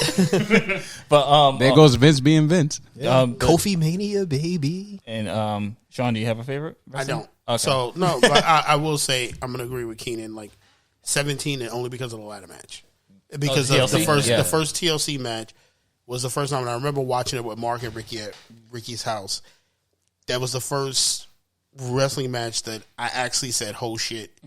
Every time, and it was sitting at the edge of the chair. Like I wasn't at the edge of the chair because it was exciting. I was waiting for somebody to die. Like, damn. Like no. It was that crazy though. Yeah, it was that crazy, and I was just like, when they all came out of it, I never wanted to see another wrestling match that wasn't a tables, ladders, and chairs match. Like I give every team involved in that props for every Christian and Edge, Dudleys and Hardys and the Hardys, because they each had a gimmick.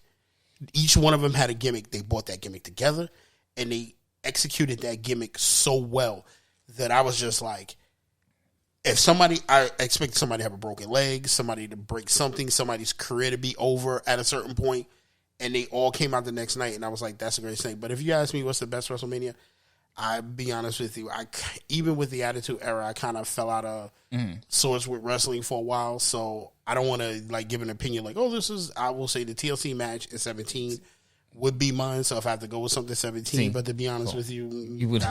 I don't really have an opinion on it. I was torn, like Mendez. I was torn between 17, 19, and 18, the trilogy, like the best WrestleMania trilogy. Oh, that's so good. But the one I watched, and I watched all 3 last week, and I had to decide on 19. Yes, thank you. 19 I felt so had bad for not picking 19. 19 card was phenomenal. I love 17 to death. 17 is my run up. 18 doesn't hold up as well. I think 18 is the biggest match is the Rock and Hogan, obviously. But 19, I think this is the only cards besides WrestleMania 9 where Undertaker was the weakest match. And that's because he was trying to put. And I'm not counting the women. I'm not counting the women's brawl panty. He was in a tag match, right? Yes, with Luther Reigns or whatever. He was trying to bring Nathan Jones. Yeah. Wait, hold up. Which one was 19? You're not talking about the Booker T. Yes, that one.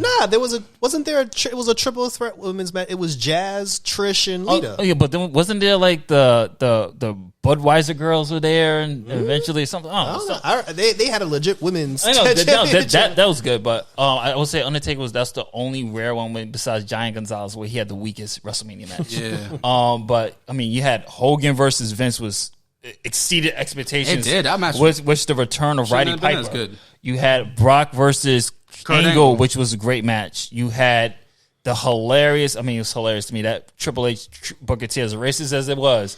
That shit was funny to me. It was funny. I mean, hey, Book, get me a towel. I did want Booker T to win, though. As Jason's wife always laughs at, Booker T's knees with JR calling it, right, Jason? So, I mean, go ahead, Jason. Yeah, say something. Yep. Yeah, I mean, you had, of course, Shawn Michaels versus Jericho, which actually kind of did steal the show when it comes to in-ring. Thought he wrestled Kurt. No. Shawn Michaels versus Jericho. And this is the last wrestling match ever of Stone Cold. Yep. And The Rock won. So, hands down, and the stadium was ridiculous. That's the match that saved that pay-per-view for me. I mean they were giving each other their finishes, everything. You don't see that from them. I mean, everybody likes the WrestleMania 17. Even the wrestlers themselves think the 17 is the best match. I personally prefer the 19 match because Rock really hammed it up with his charisma and everything. He's way more entertaining this time around as the heel. And not to mention just putting on Austin's vest. That was the dude, Hollywood Rock was the best Rock. It was the best Rock to me. But I think WrestleMania 19 just trumps them all. But then 17, I would say, is my honorable mention. But I'm going to just say this, too, about the Rock Austin 19. I like that it was a definitive ending. And then 17's match was good, too, with Rock and Austin. But the ending was not good. No. That finish was bad. With the chair. The finish was bad. And Austin regrets that. To this day, he's like, I would have just stunned Vince if I had the chance. 15 was a clean win. Right? Yeah. I mean, technically. So that's the only thing that kind of Rock was the champ going into that. A little. Mm-hmm. Yeah, I agree with that. So, I mean, 19. But and I enjoyed Brock versus Kurt. Yeah, that was intense. I mean, minus Brock almost killing himself. Yeah, about to say, which part? Brock almost killing himself? That part was crazy, too, because I knew he could do it, but, just a little far off. That was crazy. Yeah, Kurt recently was like, I was a little too far. So, that was like on Kurt's spot. Jason, any last thoughts on the WrestleManias and anything like that before we're going to wrap this up? Because we at that 2 hour, 30-minute mark. I made some good points. Okay. Can I ask you a quick question? Yeah. What do y'all think about the cinematic matches? Because I think that match with Undertaker and AJ Styles was a great match, and I go back also to watch that Money in the Bank match when they were in the in the building. I love that match. The thing I don't like about the Money in the Bank match is Rey Mysterio shouldn't be here. Wait, I'm talking about the female one. Oh, okay, all right. Weren't they the same match? It's the same match, but different people. Weren't all 12 of them going? Yeah, at the but same the female side, they were the most entertaining. But technically, I love that match. But technically, Rey Mysterio shouldn't be here because didn't he get tossed out the building? So I mean, there was another level. He had another respawn. But cinematic matches, I don't. It depends on who's in it. Like if you treat the cinematic match seriously, fine. But that Street Profit shit with when they were bowling and shit, that's not wrestling. And then there was like trash cans blowing up or something. And then, I like the Undertaker one, and I like the one they did with AEW with Sting. And of course, Matt Hardy with the deletions is good. But otherwise than that, But I will say this though. This is off of that. Like, who was almost happy when you had Cena versus The Rock and the Master of Thugonomics came back out? You had to there was a point where I was just getting tired of Super Cena. And then, you see what I mean? Like, I was getting tired of that. And then The Rock insulting him so bad that the motherfucker had to go get the chain, put the hat back on, and the music had to play and it come out. And I was kind of like, I might get back into wrestling. Well, two things. That almost pushed me back into wrestling a lot. It's something nobody ever gives recognition to. What's his name? This is a 24/7 champ. R-Truth. R-Truth. Oh, yeah. Battling with John Cena. And when R-Truth was going nuts, and when the Monday night when he came out in that Confederate suit and marched to the ring and gave that promo, I fell the fuck off the couch laughing at that and Little Jimmy. Well, probably R-Truth really got shitted on a lot. Honorable mentions to R-Truth. Yes, Kenny, you want to say something? Let me just throw this in real quick. Yo, I still say Little Jimmy. Like, I still be like... Yes. Yeah, I know you love that. I still be saying that. But we are going to wrap this up. So everybody's going to, this is our plugging section right now. So we're going to toss it to you, Will. If you got anything you want to plug, website, Instagram, whatever, go ahead and shoot it. Yeah, thanks, Justin. I appreciate it. So I'm trying to, you can find me on Instagram, Captain Eisen, CPTNAIZEN. I'm a photographer. I post daily there. Also, you can follow me on TikTok. Same thing. I post daily there too, comedy videos. So hit me up. Dez. Yep, this is Des the Horror, aka Bustin'. Yeah, you can find me on socials. I'm sorry that y'all think that's funny. Pause. Jason, go ahead. I know you gotta say so. Go ahead, Jason. Go ahead. Just say it. Just say it. Bustin' Mendez. Yeah, that's what all my friends call me. Anyway, yeah, you can find me on social media and Instagram at Des the Horror. You know, up and coming wrestler, trainee. Gonna have surgery soon for my knee, so I get back in the game. Have a lot planned this year, so The malicious technician, as I call you. Yeah, so All stay right. tuned. Jason, anything you want to plug? Go ahead. Nah, man. Williams. Yo, Malcolm, you better be out there plugging your some stuff. shit. You better plug something. Instagram, the smooth one. Thank you. Yeah, THA smooth and ONE. That's my Instagram. Y'all can catch me there. Got all the remedies. Yeah, he's working. Damn it, you know what? Yeah, I'm working on some herbal. Thank you. Okay, in poetry book and everything else, children's books, he's brainstorming. That's what you're working on. Say it. Yeah, don't be afraid to plug, Your bro. shit. What's wrong with you? Like, herbal is legal now. You know, you could say it. Keenan. I just want to say, shout out to Will. You do great work on your Instagram. I see it. I'm like, damn, yo, you getting some crazy shots. Yeah, them drone shots is excellent. Thank you, man. I appreciate it. I'll be seeing y'all too. Trust me. Yeah. So I try to support when I can, how I can. Yeah. Oh man, you keep doing your thing. We definitely got to collab on something one day. And Thank you, man. I like what you're doing too with the games and everything. Keep it up, man. Keep it up. You're an inspiration as well. But yeah, man. Last thing I gotta say is that, like, yo, I'm really thinking about blowing this stimulus money on some WWE belts. He's still thinking about it. You're not the only one, though. No, I mean, plug his stuff, man. Now you plugged it earlier. Side B Gaming. Yeah, You already know there you what go. it is. All right. Jarrell. Yeah, you can find me. I'm on Twitter at Red Eyes Media. I'm on Instagram at Red Eyes Black Fire. That's Red Eyes with a Z. And again on YouTube, Red Eyes Entertainment. Again, we're currently going over all superhero television shows, both DC and Marvel. Falcon Winter Soldier review comes up today. Batwoman review will be up on Monday. Which he spoiled, by the way. Yeah, spoil reviews. Captain Spoiler here ruined the episode for me. I ain't gonna watch it yet. Whose fault is that? I was at work. Who falls that? I'm at work. How you gonna jump in a thread where people are talking about Falcon Winter Soldier? Okay, knowing damn well we talking about Falcon Winter Soldier. First of all, I ain't jump in the thread. Yeah, he you went did. to the thread and went, yo, did you know this happened? No, I went in the thread and I said, hey, I just watched Falcon and Winter Soldier. Once I read that, I'm jumping out the thread. That's all In defense of both of you, I agree with both of you. But in this defense of Justin, Nadya and I both saw the show, and Nadya kept ourselves to our own thread. Like Jarrell gonna go in I soon. answered on Nadia's thread. Nadia answered on mine because we both understood we watched it. Jarrell just gonna assume we all watching it at the same time. Just gonna be like, yo, so this happened. Or what did y'all think about it? I'm like, Look, bro, I didn't watch it. That's the My problem. bad, That's man. the problem My with you bad. Negroes. Don't Tobias whale me. That's the problem with you Negroes, man. Also on my channel, I do have my review for WrestleMania 37, nights 1 and 2 videos for that. The second video is not as good because I kind of didn't like part 2. I like part 1 better, so I put more time into that. And for the Street Fighter fans, this Tuesday, I believe Rose comes out for Street Fighter 5. So we're going to do a live stream when Rose comes out, doing her story mode. So definitely check that out. Sean. Well, I want to say thank you to everybody on here because Chronicles is about to hit 1,000 all-time plays. Because everybody in here has been a guest on Chronicles, all right, and has told some wild and interesting stories.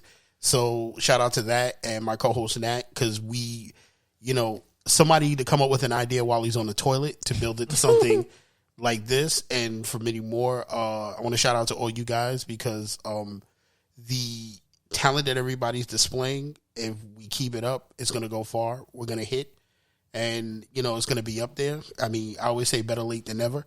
You know, I wish we were doing this when we were 19, so we'd be billionaires right now. But you know what? Better late than never, especially Keenan. Shout out for doing something that we all did as children. You're building video games, and you're building it from where you came from. And that's a big thing to come out there, because video games are usually made by some guy that sits in California that, you know, is on a fucking peyote trip and comes out with a good game. But you're building some really good games. Justin is out there building some really good books and some really good talented stories. Mendez, you out there doing something that we hope one day I get to go pay my ticket, because I'm not gonna be like most dudes, like, yo man, you gonna get me in to pay my ticket to get down there. I'm gonna get that fucking front row the day you debut on either NXT, AEW, TNA, whichever show you choose. We gonna be right in the front with you. Yeah, you know, trolling. saying it. Yeah, I'm definitely. Yeah. I'm definitely. If you go to Full Sail, I'm definitely going. I'm trolling. If they put you, if you go to NXT UK, I'm gonna be your best friend. Yeah. I was like, just introduce me to Aaliyah James. They will cheer you. I'm gonna troll you. Yeah. And then Mendez will probably just grab me from the audience and just like, yo, throw them back. Yeah. Will, it's good to meet you. It's good to see the talent that you have out there. And I knew I recognized you from some stuff out there, but it's good to have you out there.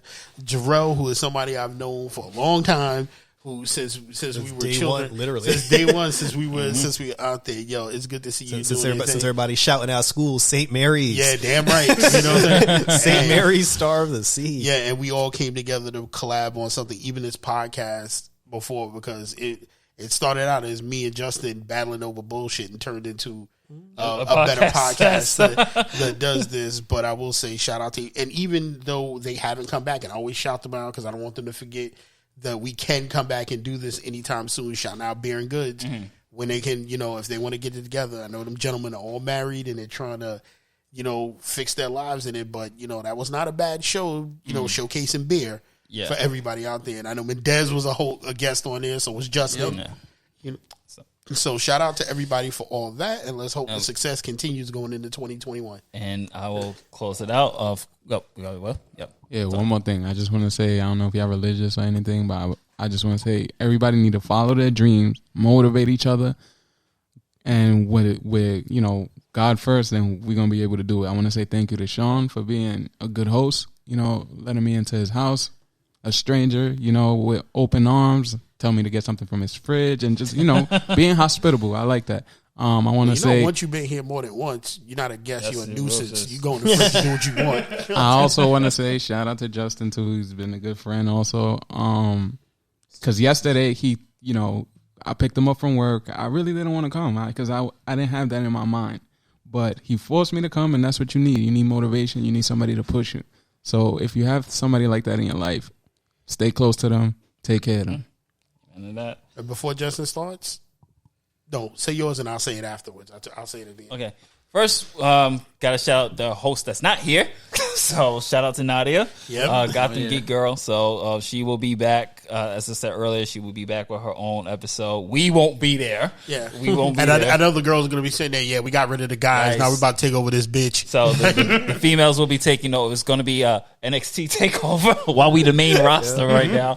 So the NXT, she's gonna do her thing. Of course, Gotham Geek Girl. You can check her stuff out, her reviews, her interviews, and things like that.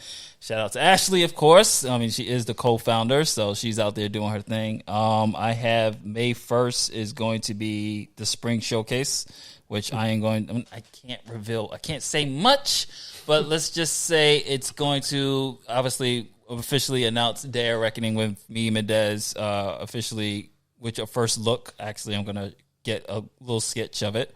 Of Day of Reckoning. I'm going to reveal the first image of the Day of Reckoning comic, so I'm working on that in 2 weeks. So Mendez is officially, I can announce it here, is officially a co-writer of my next project, which will be After Heart to Heart and Spades. So it's a wrestling graphic novel, which is going to be at least probably 250 pages. It's going to take a while. So it's going to be a while, but I'm really excited about what we're going to do with that one. It's going to be very unique. Yeah. It's going to be kind of a pursuit of happiness type of things, because it's going to be a very realistic take on the business, similar to Pursuit of Happiness or The Wrestler, things like that. It's going to be a very serious, but fun story. We have a new look at Heart to Heart during the Magic Division Showcase, which I'm going to show more gameplay of that. I guess I'm going to show the official designs for the shirts, but I'm not going to tell you which property, whether it's Spades, Heart to Heart, or the Aces. But let's just say it's being drawn right now and designed right now. So I'll probably text one of y'all like when Spades is done to show you what it looks like. I'm not going to release it on Instagram. I'll just show everybody properly. But yeah, so Magic Divisions, of course, Otakus and Geeks, we are hopefully going to be covering Tribeca soon in June. We're just waiting for approval. So we're going to be back in the celebrity game, I guess. So that's going to be fun. Of course, if you're watching on YouTube, like, share, and subscribe. If you're watching this on Anchor or listening to this on Anchor or whatever podcast, Sean's going to put this on down the line. Give us a like, share it, everything else. Please, of course, support everybody's projects. Cyber Gaming, Des the Horror, Cap, Red Eyes, Gotham Geek Girl, Beer and Goods, It's Chronicles. Did I miss anybody? Oh, Jason. Jason's. And one more thing. Shout out to you, Justin. From the outside looking in, it looks like you don't sleep. Like you working on multiple things. I don't know how you do it. I'm already a lot of cocaine. Keenan will tell you. We like the, what is it? Team No Sleep. 3 hours, 4 hours, 2 hours. Team No. We don't. I'm already overwhelmed just like on 2 social medias, posting every day. I don't know what this guy be doing. I gotta get like you. Y'all never been in Justin's house. That white powder you see on there, it's not baby powder. Right? Yeah, don't let him fool you. He keeps his habit in check. No, it's just you gotta to close it out before Sean cues the music. It's you have to have that drive. If you don't have that drive, you're not gonna make it.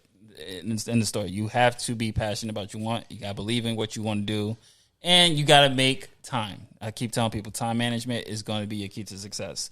I know people's situations and things like that. Like you just said, just go for it. But Sean, you can take us out with the music, and we're gonna be out later days. But go ahead. I'm gonna take you out with the music, but I also want to say the story we just found out. Want to say rest in peace to Black Rob.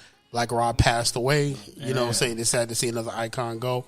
But rest in peace to him, and shout out to everybody. Black Rob. Yep. R.I.P., man. So, later days, everybody. Later days. Later.